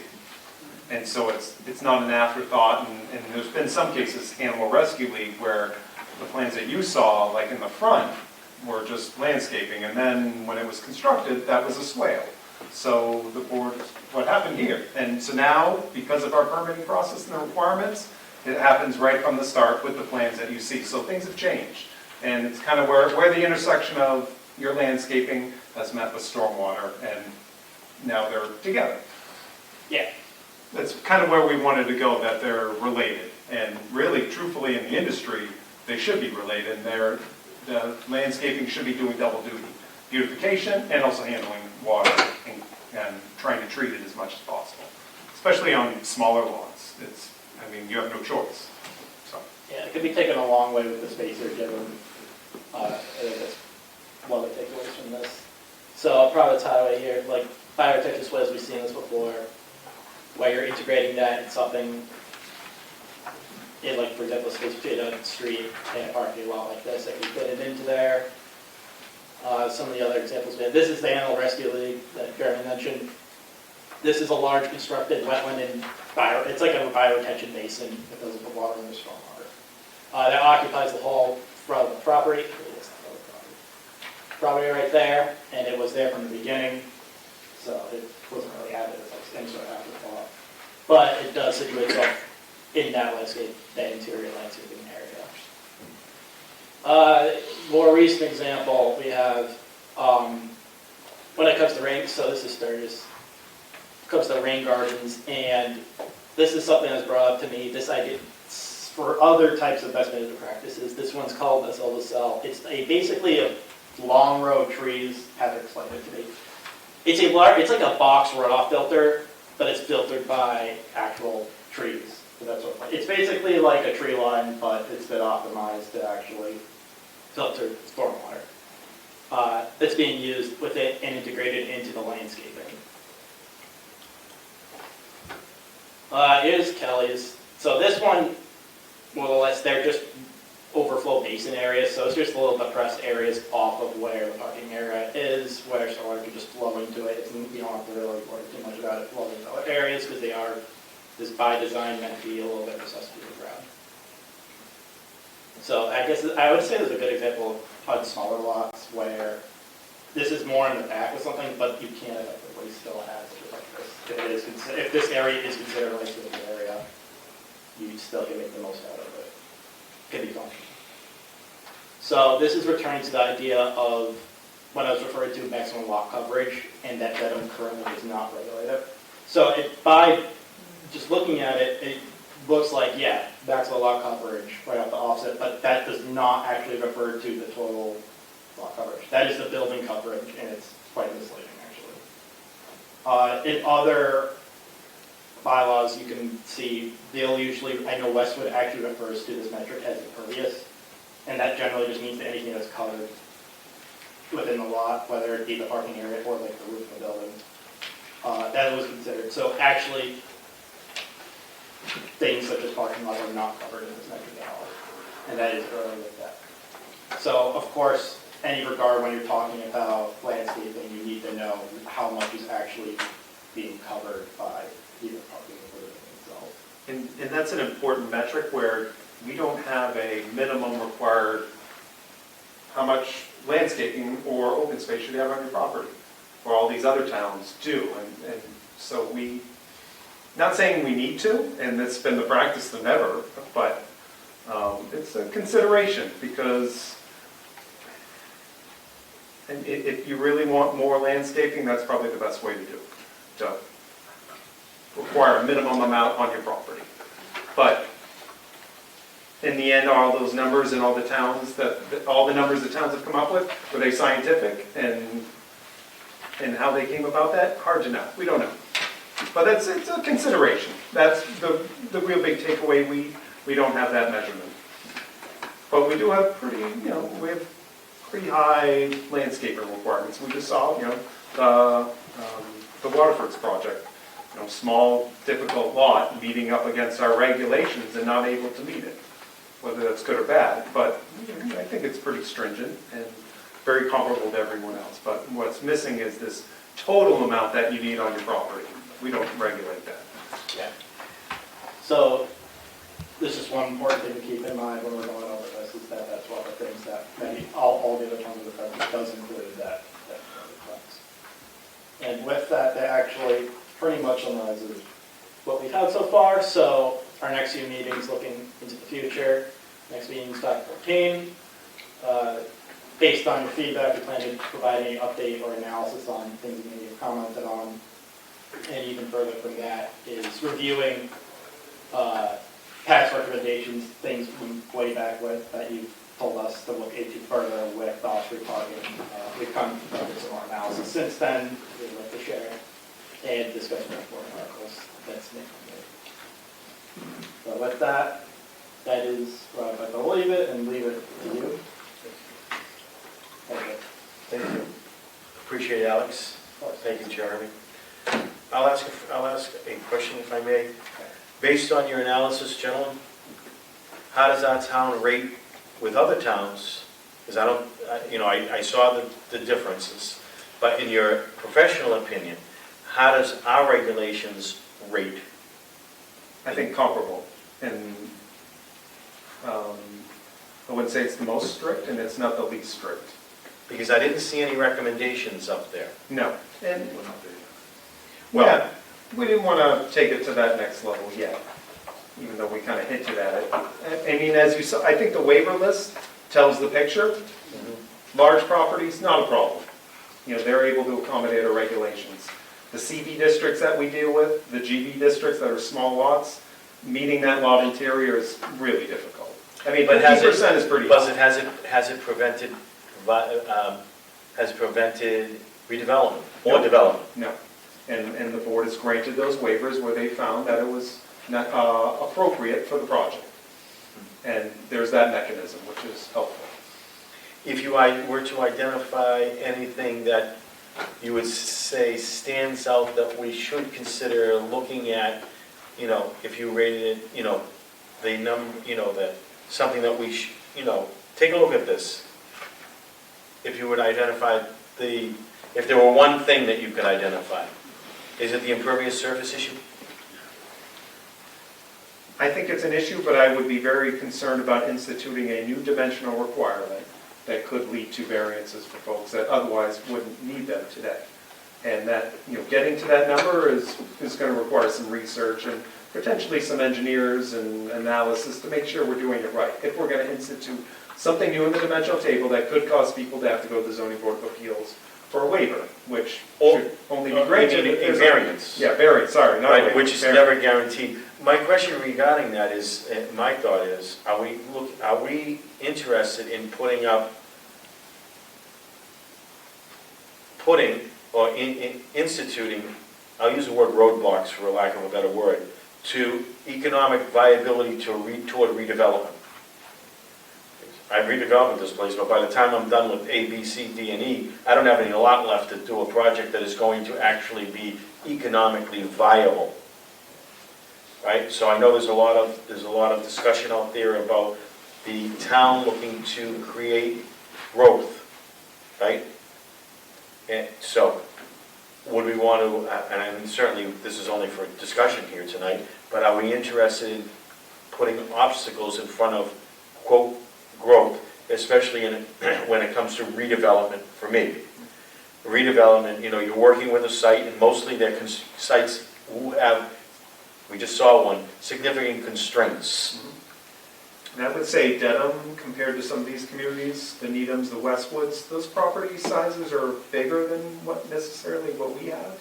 Dedham is pretty constrained, has smaller lot sizes, especially in some of the historic districts. So we didn't go to that level of comparing. Sure. You know, I mean, the lot that we just looked at right there is an extremely unique, and I would say with significant constraints. Yes, this isn't 1 acre lot, you know, multi-acre lots here. We're, you know, Waterford's is a little over 10,000 or 15. So, and truthfully, the good thing with Dedham is we have a low threshold.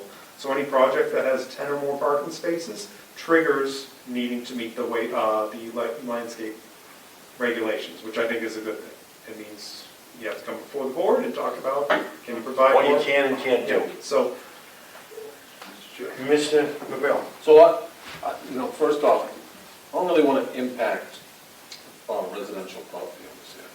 That's not really, when we got into parking ratios and tying in landscaping requirements to those improvements, or that bylaw suggestion in the fall, I wasn't coming at it from a residential perspective. I was more coming at it from a Providence Highway perspective.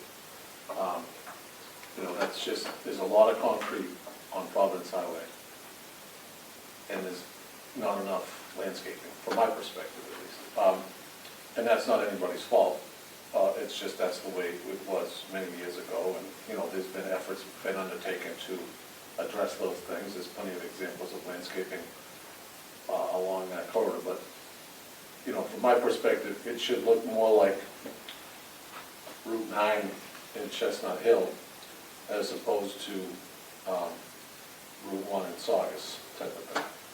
So when I look at this impervious surface where we have all NAs and A's and A's, I do think that we should talk about, you know, how we address building coverage and not lot coverage as it relates to highway business, central business, those types of places. I think that for me would be the number one area to address through this effort. When you get off 128, you get on Providence Highway from the Dedham line to the West Roxbury line, that it looks like it's a aesthetically pleasing area and it doesn't look like what it looks like once you get to the West Roxbury line, what the city of Boston did, without having a care at all for that stretch of roadway. That's my goal. That's, you know, we have all that pavement at the Stop and Shop, you know, down there. It's just, there's just, you know, there's lanes upon lanes down there, and we can, you know, that was my goal when we initiated, when this process was initiated. So that would be my comment thus far, Mr. Chair. I appreciate that. I would support a maximum impervious surface in certain zones, I think. Ones that would have, high impact development, such as, the highway business zone. I don't even know what, I shouldn't say this. If I picked up the book and read maximum lot coverage, I wouldn't know what that meant. I know what it means as a planning board member. But, so, I like the idea of maximum impervious surface, because that means anything, roofs, pavement, right? Am I right? It's walkways, buildings. Walkways, I understand that, but it's a much more understandable term. And is that what you were getting at earlier? Yeah, perfect. This, basically what you're describing is more or less how West was directly. It's a more modern take on Lot coverage. Yeah. More understandable, I guess. I mean, when someone tells me I have a 35% lot coverage, I know what that means, but that's a debate. It sounds to me like it could be a debatable topic. So we can. I support looking at changing the way that's referred to. Any members have anything they'd like to add, Ms. Porter? This is super helpful. Thank you for putting it together. So I think appreciate everything my colleagues have said. I would just add a few things. One is, so one of the things, like when we think about our constrained smaller lots, I do think one of the things that has constrained some of those in the past is the parking requirements. And so I just would say that's a little bit in flux. I will say, I have granted waivers or voted to grant waivers in the past that I would not vote to grant now based on my current knowledge of just overall goals. And I think there's also some things which aren't new development, so didn't really show up on your chart, but like I think about the Jalapa Plaza, where we still, I think, granted them some kind of waiver on interior parking, but we also traded them parking and got them to put in some landscape islands. And so I think there's a little bit of tension there. I don't know how much opportunity there is on smaller spaces. I'm 100% for looking at, I'm definitely open to thinking about some kind of, whether it's a open space minimum or a impermeable maximum on the larger lots. I guess a couple thoughts. One is that I think over the course of your presentation, I heard 3 different purposes for landscaping. And I feel like, and I can think of one more, so I just want to articulate those, because I think if we can start to articulate those and think about which types of requirements serve each purpose, for me that would be helpful. I don't know if that would be helpful for everybody else, but for me it would.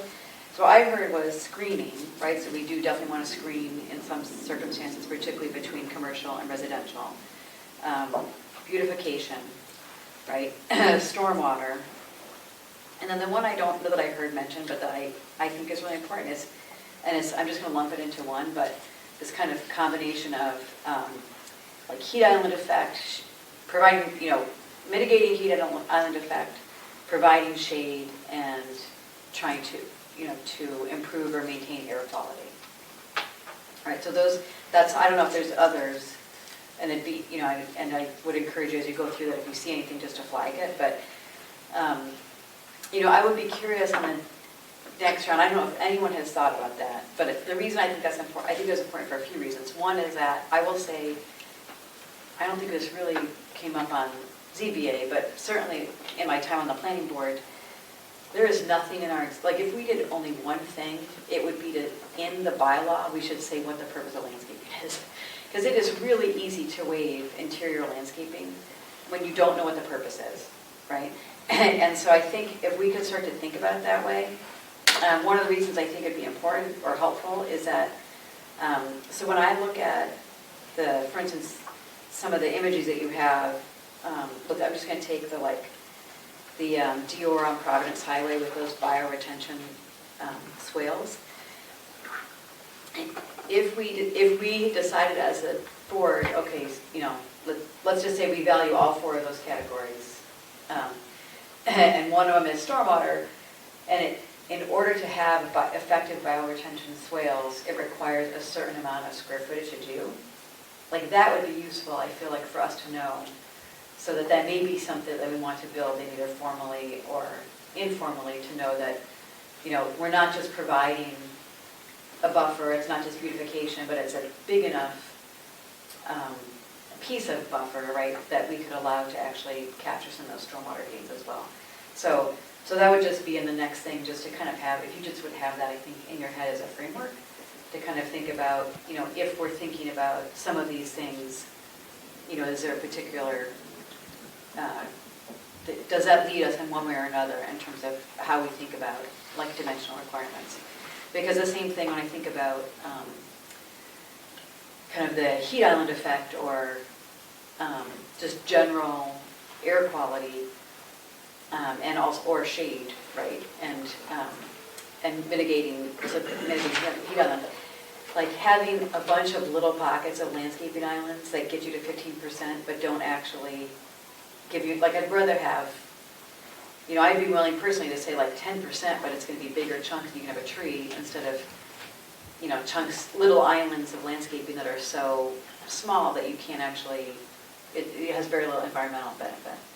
So that's the background on that. And then my other just suggestion as in kind of your next step, and maybe you've already done this, but 2 years ago maybe, when the town was in the middle of doing our MS4 permit, I get always so proud of myself when I get that right. So Jason Mamoni came and gave a presentation to our board with Weston and Sampson, and we'd done, as part of that permitting process, the town had to identify different things, kind of rate how we're doing on stormwater, what we could be doing better. And, for the most part, we had a lot of things that were like in the good, like doing good, right?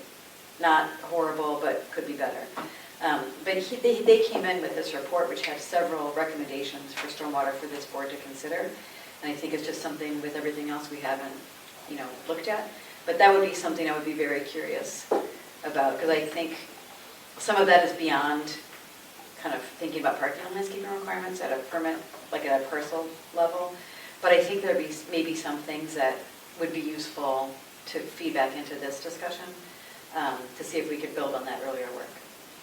Yeah, absolutely. So, I do know one of the main takeaways from that Weston Sampson was to reduce impervious surface. yeah, but I thought there were, I remember some There's things other in ones. terms of like traffic calming ideas Yep, combined with that, bring but those back. yeah, so I think that would be useful to look at. And it may be that there isn't any concrete recommendation, but I think there could be. So thank you, that was a lot of words. Thank you, Ms. Moore. That's very Yeah, important. thanks. It is. Yeah. Anybody else? Yeah, I think that this is a great report, but as you say, like in landscaping, it's should be put to work, as Jeremy says. I mean, different areas are going to require different types of landscaping. So some of the Dedham area is has been backfilled and it's getting boggy and stuff. So we may require some landscaping to work as tree lines, as Pat Hogan has said, to absorb some of the moisture. And then some of it, as well as like, as Ms. Porter said, is traffic calming. When roads are seem to be wide open, whatever, you put trees alongside of it, and it kind of has a tendency to slow the traffic down. So, but with all that being said, though, I would imagine that certain soils need to be tested in order to see what's required for that particular area. Mm-hmm. So, Absolutely. Thank you, Mr. O'Brien. Okay, do you want to take what we've had to say tonight? Yep, we'll keep plugging away. Perfect. Very helpful as well. Thank you. Yeah. And very well done. Very well done. Much appreciated. Thank you. Yep, for sure. And well presented. Thank you. You're welcome. Members, we're going to move on to a Springtown. Can we take a short break? We'll take a 5-minute Thanks. recess. Sure. Chair will call the meeting of the planning board. to Thank you. order. Thank you, Mr. Podolsky. Next item on the agenda is Springtown Meeting 2025 Planning Board Recommendations, Report and Frequently Asked Questions, a review and discussion of same. Jeremy? Yeah, Mr. Chair, we're in the home stretch here towards town meeting. I provided you a draft of the planning board recommendations for Article 15 through 21. That will be mailed out, the last week of April, I believe the week of the 28th. Also going with that recommendation will be the FAQs and as many maps as we can fit into our mailing. And so as typical procedure, we'll be doing it at the end of April. And then also, that will go in with the book, are the summaries.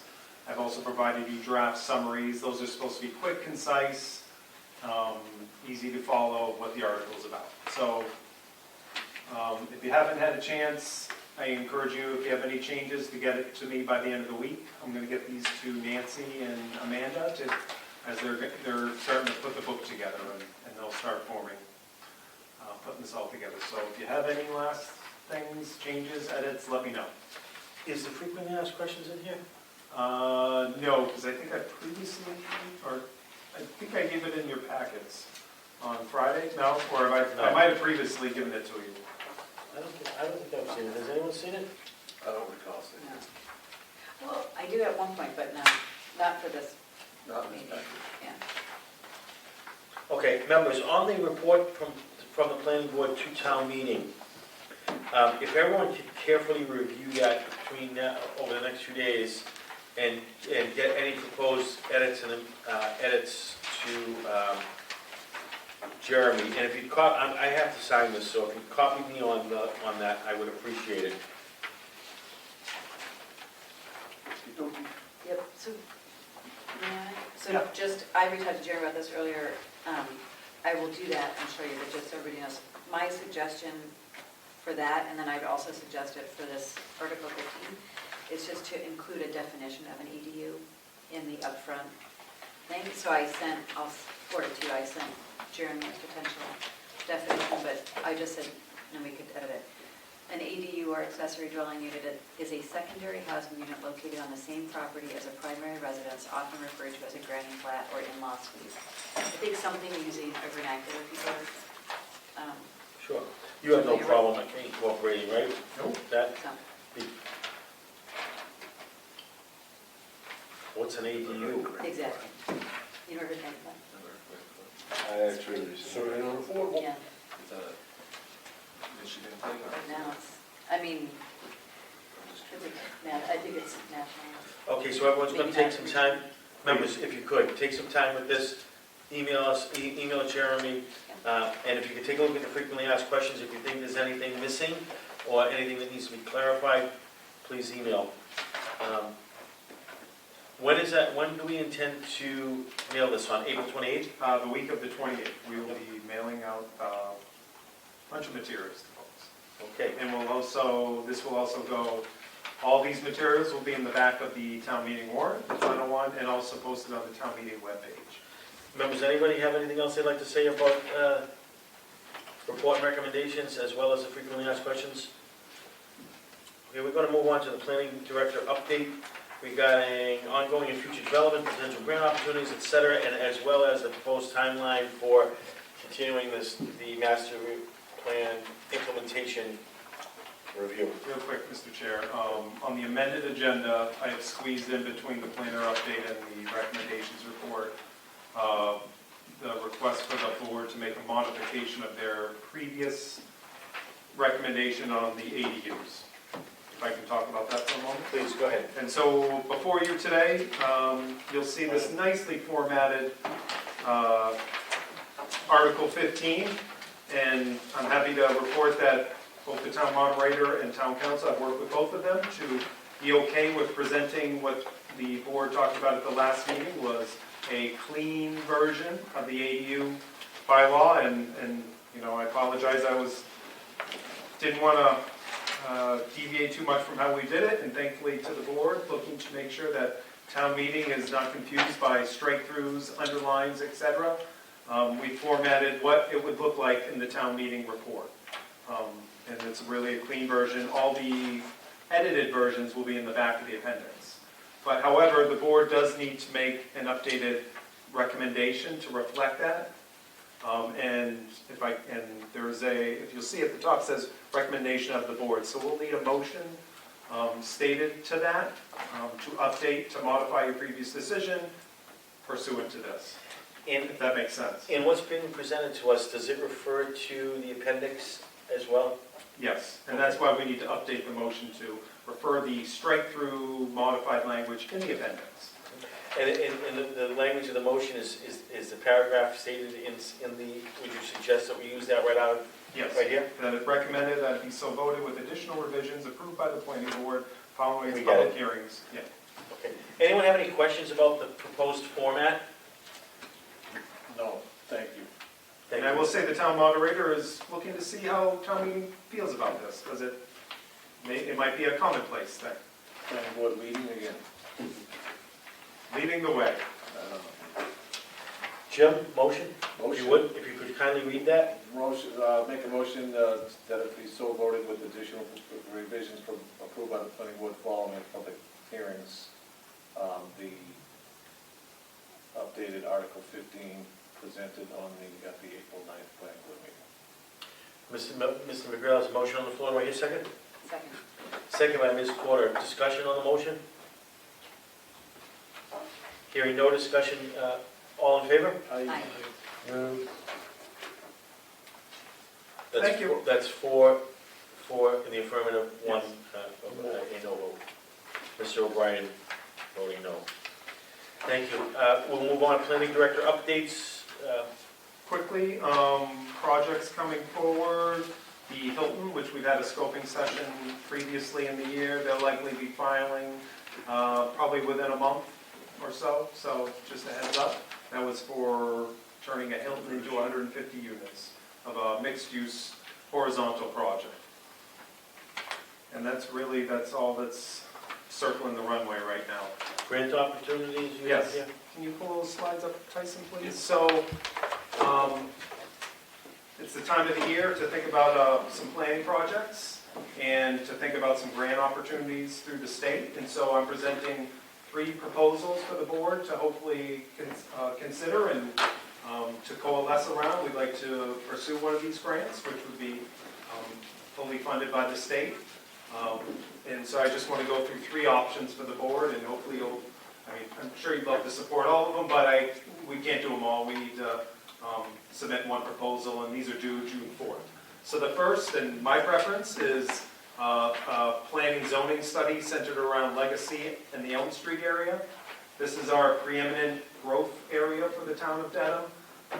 And this can kind of go along with the improvements, hopefully, that will be coming in construction to Legacy Boulevard.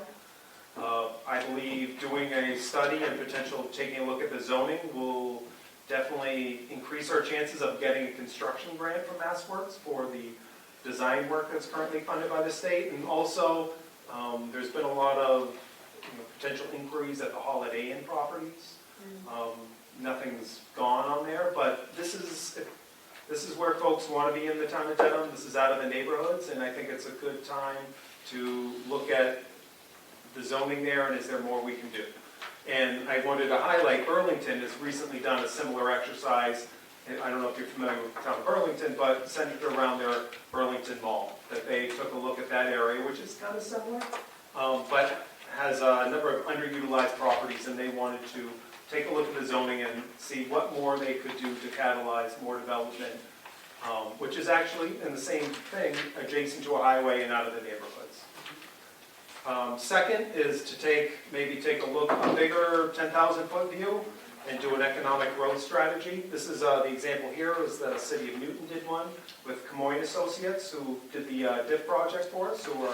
They do this all over the world, not the world, the United States, and basically does a strengths, weaknesses analysis of a town's economic development. And this is, they look at the market, they really crunch numbers, and this could be a potential higher level action item that we could embark on. And then third is, this is more of a planning exercise, and I heard this from, we saw the scoping session for at the Rotary, that does East Street lend itself for doing something similar to what we did on Bridge Street, where Bridge Street was an opportunity that there was going to be future development, but we could be proactive as a planning board to try to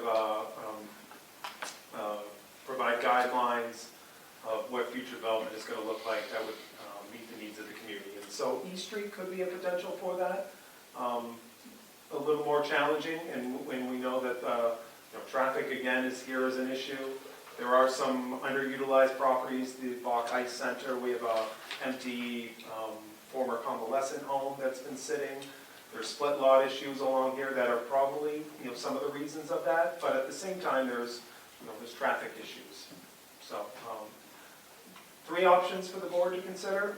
I'd love to do them all, and I think they all have their merits, but my preference is option 1, and especially with the ongoing efforts around Legacy Boulevard. There's more potential opportunities for growth there, and if there's a way we can further incentivize getting a MassWorks grant that will construct the improvements that we're working on, I feel like we need to harness that, because that's an expensive project. Thank you, Mr. Rosenberger. Members? So are you saying you're going to apply for all 3? Or No, just one? we could only do one. Okay. So, sorry. That's okay. So question, how much did the Bridge Street corridor study cost? That was $45,000. So that was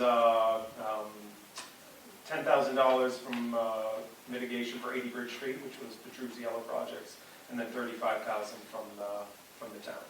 So the town funding a $45,000 East Street corridor study. This would be state funding. I No, don't know. town, yeah. Take it out of the state. Yeah, You can only apply for one. Correct. From my perspective, the East Street corridor study is important. So what I'm asking is, that's why I'm asking how much Bridge Street. So Yeah. we could endorse, as a planning board, option 1 for grant purposes. Yep. But we could still pursue an East Street corridor study with town planning, is my. Not this fiscal year, because I haven't budgeted something like that, but maybe next Fiscal year meeting June.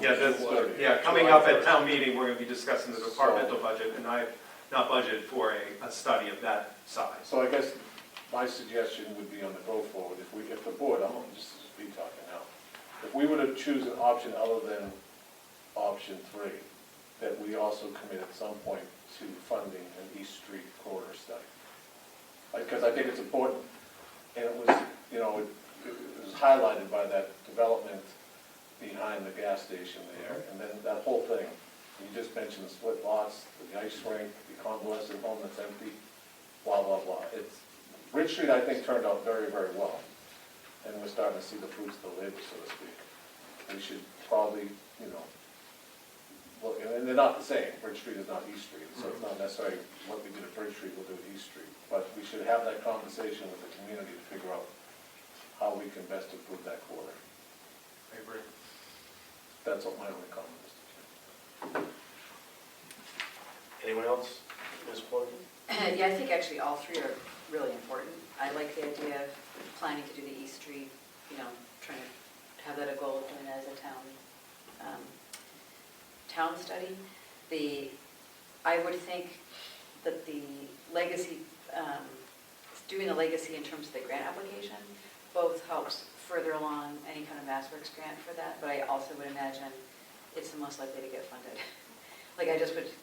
I think, from a state perspective, I think they will have more investment in that than they will at this point on East Street, which seems much more like a kind of a local problem or local thing to think about. So I would support going with that one as the choice.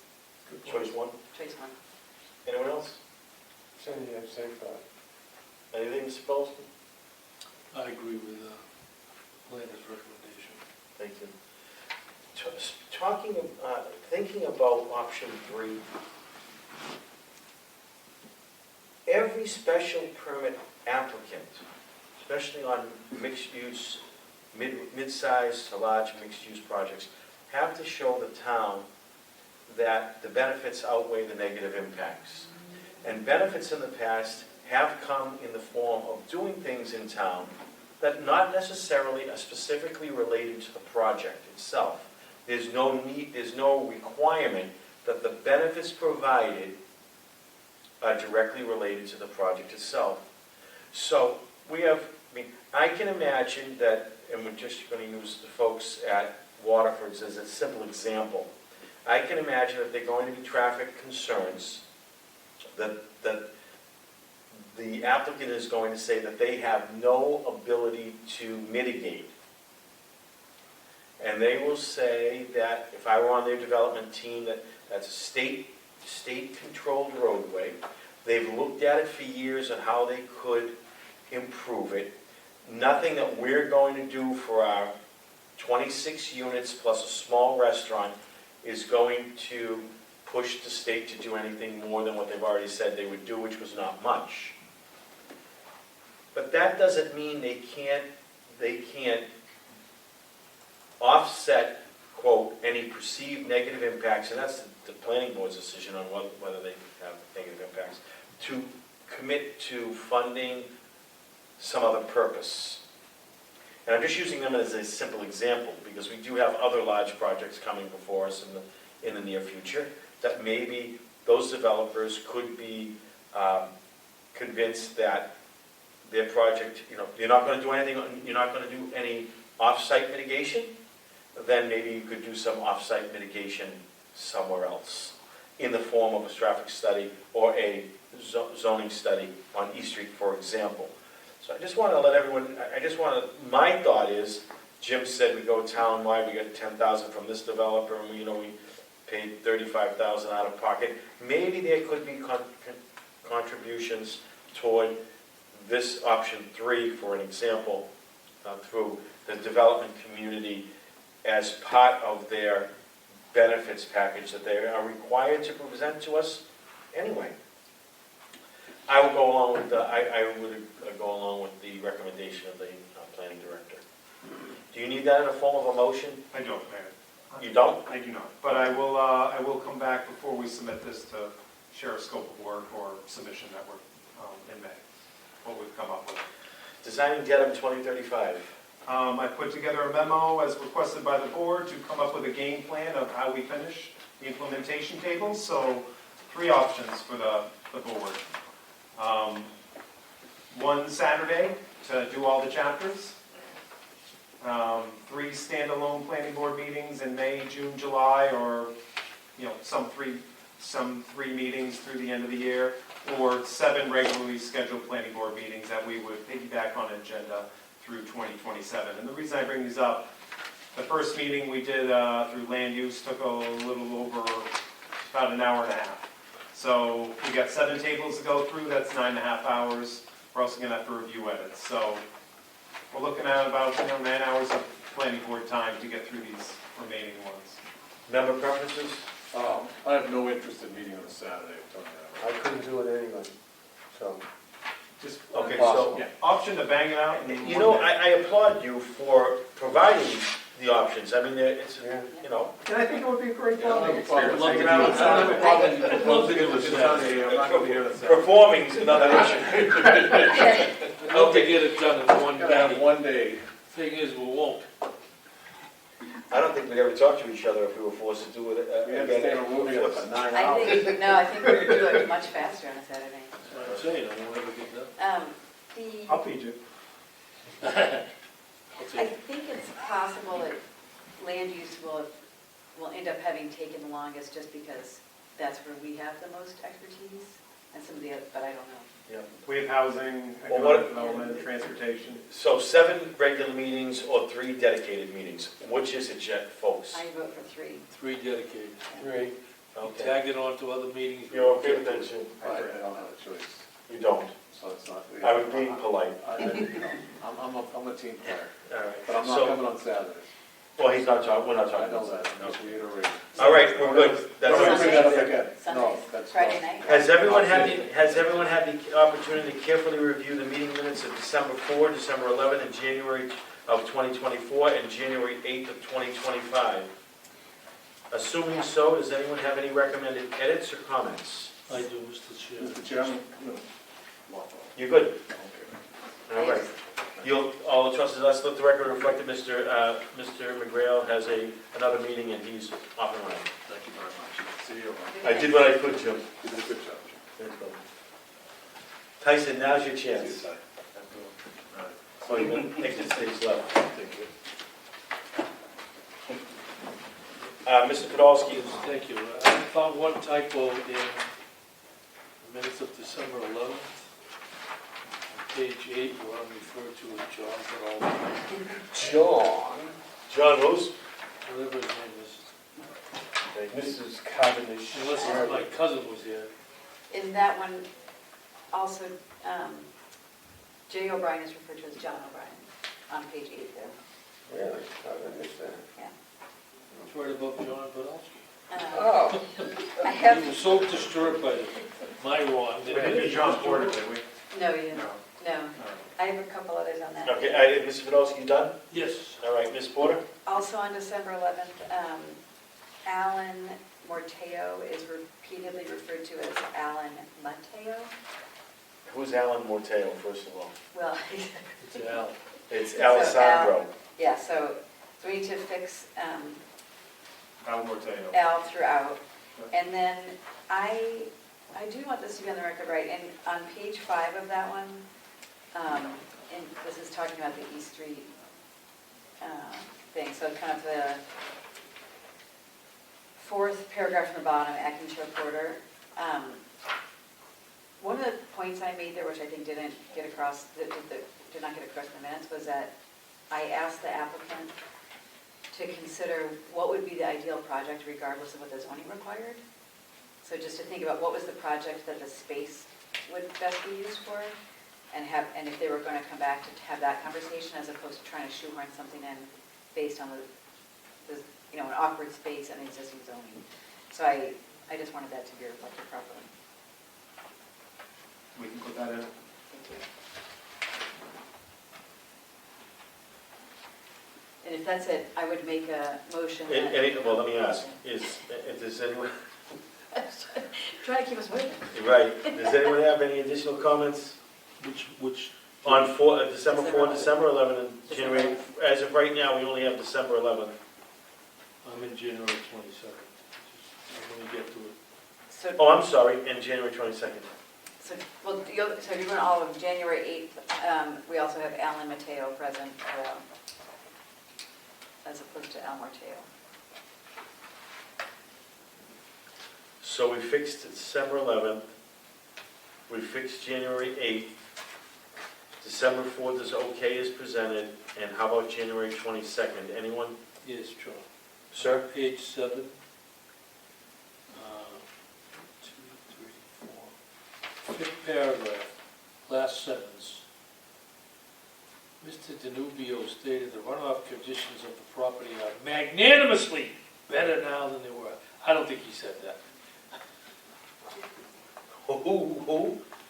Magnanimous. I know, but who was the speaker? Danubio.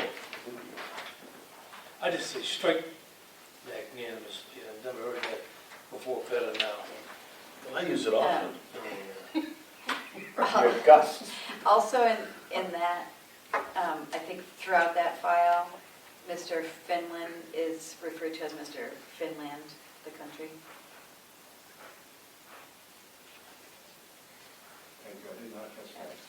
And then just one thing, Mr. Chair, just so you know, I'll be abstaining from the minutes of December 4th because I was not at that meeting. Thank you. Everyone all set? We'll make the Yes. changes.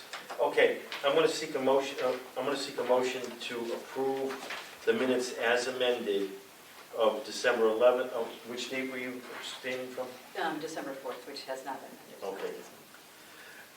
Seek a motion to approve the minutes as amended for December 11th, 2024, January 8th of 25, and January 22nd of 25, as amended. So moved. Motion made by Ms. Porter, seconded by Mr. Podolsky. Discussion? Hearing none. All in favor? Aye. And I'll seek a motion to approve the minutes as presented for the evening of December 4, 2024. And that would need, I would need a motion from either Mr. O'Brien or Mr. Podolsky, as Ms. Porter is abstaining. So moved. Motion made by Mr. Podolsky. Do I hear a second? Second. Second by Mr. O'Brien. Discussion? Hearing none. All in favor? Aye. Aye, and that is unanimous. No, it's- And with Ms. Porter abstaining. Okay, any old business, new business not anticipated by the chair, Mr. Rosenberger? Thank you, Mr. Chair. I submitted an email before, or put before you an email of the Northern companies requesting the board to consider an additional 1.5 feet in height for their project due to the requirements of the new opt-in code. I will note that, and you can see highlighted in their decision, that they were considered at approximately, I think, 56 feet in height. So they were hoping the board would be okay that another 1.5 feet would be considered approximate to increase the height of their proposed building from 56 to 57.5. So we approved an approximate height of, 56 feet, I believe that's in the email, I don't have it in front of no, me.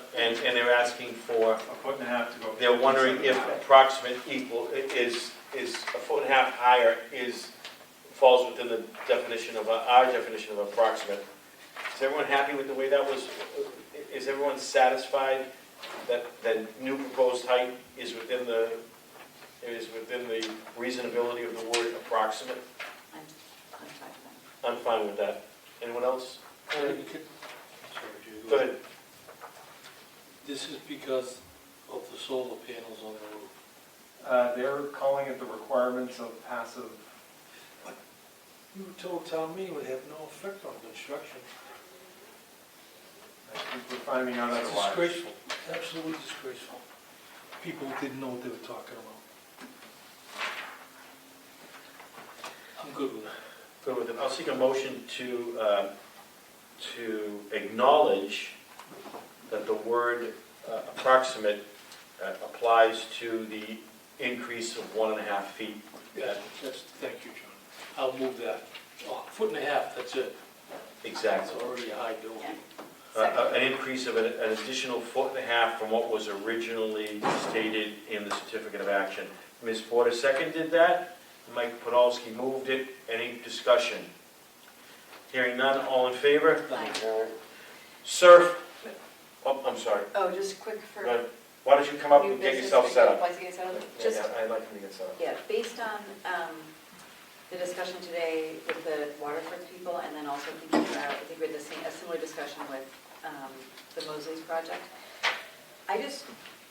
I would like to put a placeholder to have a conversation or revisit some of the mixed-use bylaws, and maybe if, like, we put those in and just to kind of reevaluate, because we've now had, like, for instance, I thought that the height requirement on the first floor, I think we said 15 or 14, which is maybe too, we're getting some feedback might be too high, but B, it seems that there's some confusion from attorneys about whether that's true for horizontal and vertical, or just horizontal projects, whereas I thought it was also true for vertical. So I would love to look at that, and I'd also like to look at the question about whether we should be requiring step backs on the top floor in districts other than central business or wherever. It's currently So, required. yeah, it's currently required. So I just would like to, I don't want to lose that. So why is So just- building yeah, just setbacks like- only the Yeah, here, it'd not? be worth and not- revisiting, you know, kind of even just in general, like, we've had this now for a few years, how's it going? But that seems like two areas that we keep coming back to, that would be useful to look at. Is that a request on a future agenda, or? Sure. I personally would, yes, Hey, you can bring that up Yeah. and say, you know, we need to talk Yeah. about this, and then we can put that Yeah. there. yeah. Thank you, Yeah. gentlemen. As previously requested, at every meeting, can we have a town-owned easel set up in the meeting room. Yes. I have it, I just, I understand, but I would like one, we've talked about this, not that you don't have one, but we've talked about having one. would it be preferred to set one up, or can you both see this? No, you've waited long enough, so why don't I recognize you? I'll call your agenda item, and we can get moving on the discussion of 100 Bridge Street, Michael Argiros, property owner, evidently. Request for minor site plan review for, in the form of an insubstantial modification per se, for parking area and landscape modifications at said location. Good evening, sir. Good evening. And once again, apologies that you did not get the memo. Yeah, that's okay. Yep. If you just state your name and your purpose. Sam and- Alconti, Yep. civil engineer in the Commonwealth. I'm here on behalf of Solely Engineering, office in Norwood. The owner and applicant, just for the record, is Maximus R.E. Bridge Street, Dedham LLC. I believe the submission stated that Michael Argiros is the manager of the LLC. Sure. So this project was, he purchased the property about 4 or 5 months ago now. And this project, it's the re-tenanting of the building with some minor exterior modifications and restriping for the parking area. The intent of the project is to re-tenant this for, which will allow Coastal Ambulance to move their operations to this facility to further support the community from an emergency 911 standpoint. So this layout, the building actually, it's the front portion is office space. It will continue to be office space, recreation space for, it virtually will function as kind of a small fire station. And then the garage space in the rear has 2 existing overhead doors, which will house 2 ambulances. So this will be kind of a home base for the ambulances when they're not out fighting or responding to emergency services. So the proposal is to restripe the parking to better orient and help facilitate the operations of the facility. So we are proposing 16 parking spaces, which is 1 ADA space and 15 standard 9 by 19 spaces, I believe. Some of them are angled along the southern side of the building, and then the rest are mostly restriping. And that's brief summary of the insubstantial application before you. We were before the conservation last week for an RDA because we do have to install an oil water separator in the garage space to the rear of the building. So that was approved through an RDA process last week. And I think that's about it. We did meet with planning staff and town staff really 2 weeks ago now. And this was kind of the direction we were told to go to because of restriping. Thank you. Yep. Question on, Go ahead, Mr. O'Brien. what's the policy of, this is for ambulance service? It is, yeah. What's the policy for the turning on the, Siren? yes. These people are just gonna move into a new home and whang! I know it's required, but trust me, I've lived where one of these things showed up and If I may- So why don't answer the question? So this wasn't stated, that this did go before the zoning board of appeals for the use and was approved, and that was brought up, and they, I don't think it made it into the decision as a condition, but they attested to the ZBA that they do not turn their sirens on immediately when they enter the site, yeah, well, but until they are You mean clear. immediately until they, leaving the site? Yes, You said entering the site. sorry. So leaving the site, right? So, but we can condition that. Are they looking for any waivers here? We are, so Thank you. we did I request. appreciate that, meaning that, the reason I say that is because, as Mr. Rosenberger will tell you, when waiver requested, that means that, reasonable conditions can be considered in return for those waivers. Go ahead, sir. Yeah, so we are requesting a waiver from section 285-2B2, which is a requirement from a 15% landscape lot interior. We are requesting a waiver from this. We aren't proposing any disturbance, it's just restriping. So I don't know the applicability of that waiver, but it was recommended by staff that we do request that. Let me ask you a question. Yep. Does this proposal trigger site plan review? Correct. Yeah. So the moment if the proposal triggers site plan review, then the site is subject to review for compliance to current regulations. Right, that's why we... No, I understand. So you had mentioned applicability. So it's either subject to site plan review or not. And if it is, then you're doing the right thing. You're asking for waivers to whatever conditions the site does not meet, which would otherwise be required. Yeah, I think it makes more sense to read the section in the memo that I submitted, so it's very clear. Go ahead, my friend. What was your first name again? Sam Alfranti. Thank you, Sam. Yeah. Section 285-2B2, waiver requested for requiring a 15% landscape lot interior. The proposed project does not include substantial modifications to the existing landscape or parking surfaces, given that the improvements are minimal. Strict adherence to this requirement would not provide a meaningful benefit, and therefore, in our opinion, unnecessary, and would provide significant financial cost to the project proposed. Section 285-2B3, waiver request for requirement of 5-foot perimeter landscaping. The proposed modifications are minor and do not significantly impact the existing site conditions. As such, enforcing this requirement would not result in substantial improvements and is not warranted in our opinion. Section 289.5I, waiver request from peer review. This project qualifies in the planning staff as an insubstantial improvement with minimal impact given its limited scope, and external peer review, in our opinion, is not necessary and would impose an undue burden on the applicant. Section 289.5D, waiver request from the following items outlined in the plan requirements.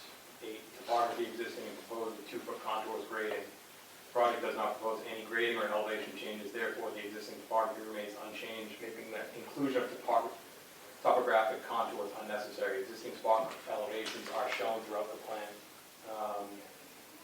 Number 9, water and sewer lines. The proposed improvements do not affect the existing water service and no new connections or modifications are required. As such, including the elements of water service would not serve a practical purpose. The existing sewer lateral is shown as minor sewer improvements are being permitted with the town of Dedham Engineering Department, and that sewer permit has been issued as of last Friday, I believe.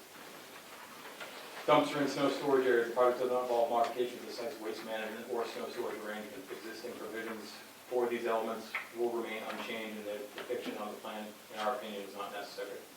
Polar diagram, number 19, excuse me. Polar diagram showing the direction and intensity of outdoor lighting. The project does not propose any modifications to the exterior lighting and will not alter the existing lighting. As no new lighting is being introduced, a polar diagram analysis is unnecessary, in our opinion. Thank you, Sam. Yep. I appreciate you going through the bylaw and identifying things that you cannot comply with. Many folks say, I'm not doing anything but restriping, so why do I have to do anything more than that? And I applaud you for at least, although I don't particularly agree with some of your assumptions. Not that I'm going to push on it, but at least you went through it and identified, hey, here's what our site is lacking when it relates to the town's bylaws. Members, any comments on the proposal? For Sam? Mr. Podolsky, we'll start with you, sir. Thank you. So I'm confused because you honestly, I think you gave us a license agreement for the restaurant that's across the street. And it refers to an Exhibit A, which is not attached. But it says in number 7, the licensed area, that means the area where the overflow from Brickyard are going to use your parking lot, totaling approximately 15 spaces. There's no restriction on how many of those spaces may be used. in your outline, you say you're a 24/7 operation, and you have 4 to 6 employees. So how do you fit the 15 across the street with the 4 to 6 you need in the lot? Yeah, that's something that, so I don't believe that the zoning bylaws have they don't have a trigger for this specific use. So our required parking, we did office space for the main portion of the building and then utilized garage or warehouse, I believe, where the ambulance storage would be. I don't think Mr. Podolsky is, he's not, I haven't finished my yeah, I'm sorry, go ahead. response, yeah. Yeah. So we are providing 16 parking spaces. The license agreement was obviously in place prior to this, and I think that's something that the owner would most likely address with that property owner. I know this parking facility and the parking lot has been utilized by the restaurant across the street for, I've been told, years. And this is one of the first times that an actual license agreement has been in place. I think it's something that it's the burden of the owner that he'll work to get this either resolved or revised at that point. I do want to iterate that this project before you it's a need in the town. We have full support from the fire chief. I'm not against the ambulance service moving, sir. But you're not answering the question. If you're gonna have 4 to 6 employees there, and this guy's got a license to use 15 spaces, where do they park when your 6 are there and the other 9 are used up already? Where are the people from the restaurant gonna park? They end up in the neighborhoods. I don't know where, that's not for me to determine where they're gonna park. I don't know, I'm not sure what the answer you're looking for. You've changed the use of this, there's a safety issue here as well. You notice you don't want to have any snow storage plan or get rid of the snow. In a huge snowstorm, most people do go to a place like that, so you're going to have 15 cars parked in there. You know, it's an ambulance service. You would want to have a clear and open space. You've changed the use for it. It's not a warehouse no more. So, I think, Just say it's an inherent conflict. I'm not picking on you, really. Go ahead, Joe, I'm sorry. no need to apologize. I think the previous use, Sam, was a very mundane use, right? It was a school that used the boat launch from time to time, and typically, not there during the peak hours of the restaurant use. So it kind of worked out that way.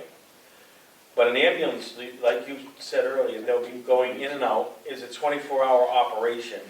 Peak hour of the restaurant or not, they're going to be, that ambulance service is going to be running. And what I think Mr. O'Brien is alluding to when he said, safety concerns is that the parking lot, the ambulance is going to be in the back, which means they've got to traverse through the parking lot to get to Bridge Street, around cars that are parked for restaurant patrons, sauntering through the parking lot to go, and this is what I'm taking from their comments, and I'm trying to be as polite as I can, sauntering through the parking lot to get to Bridge Street, to cross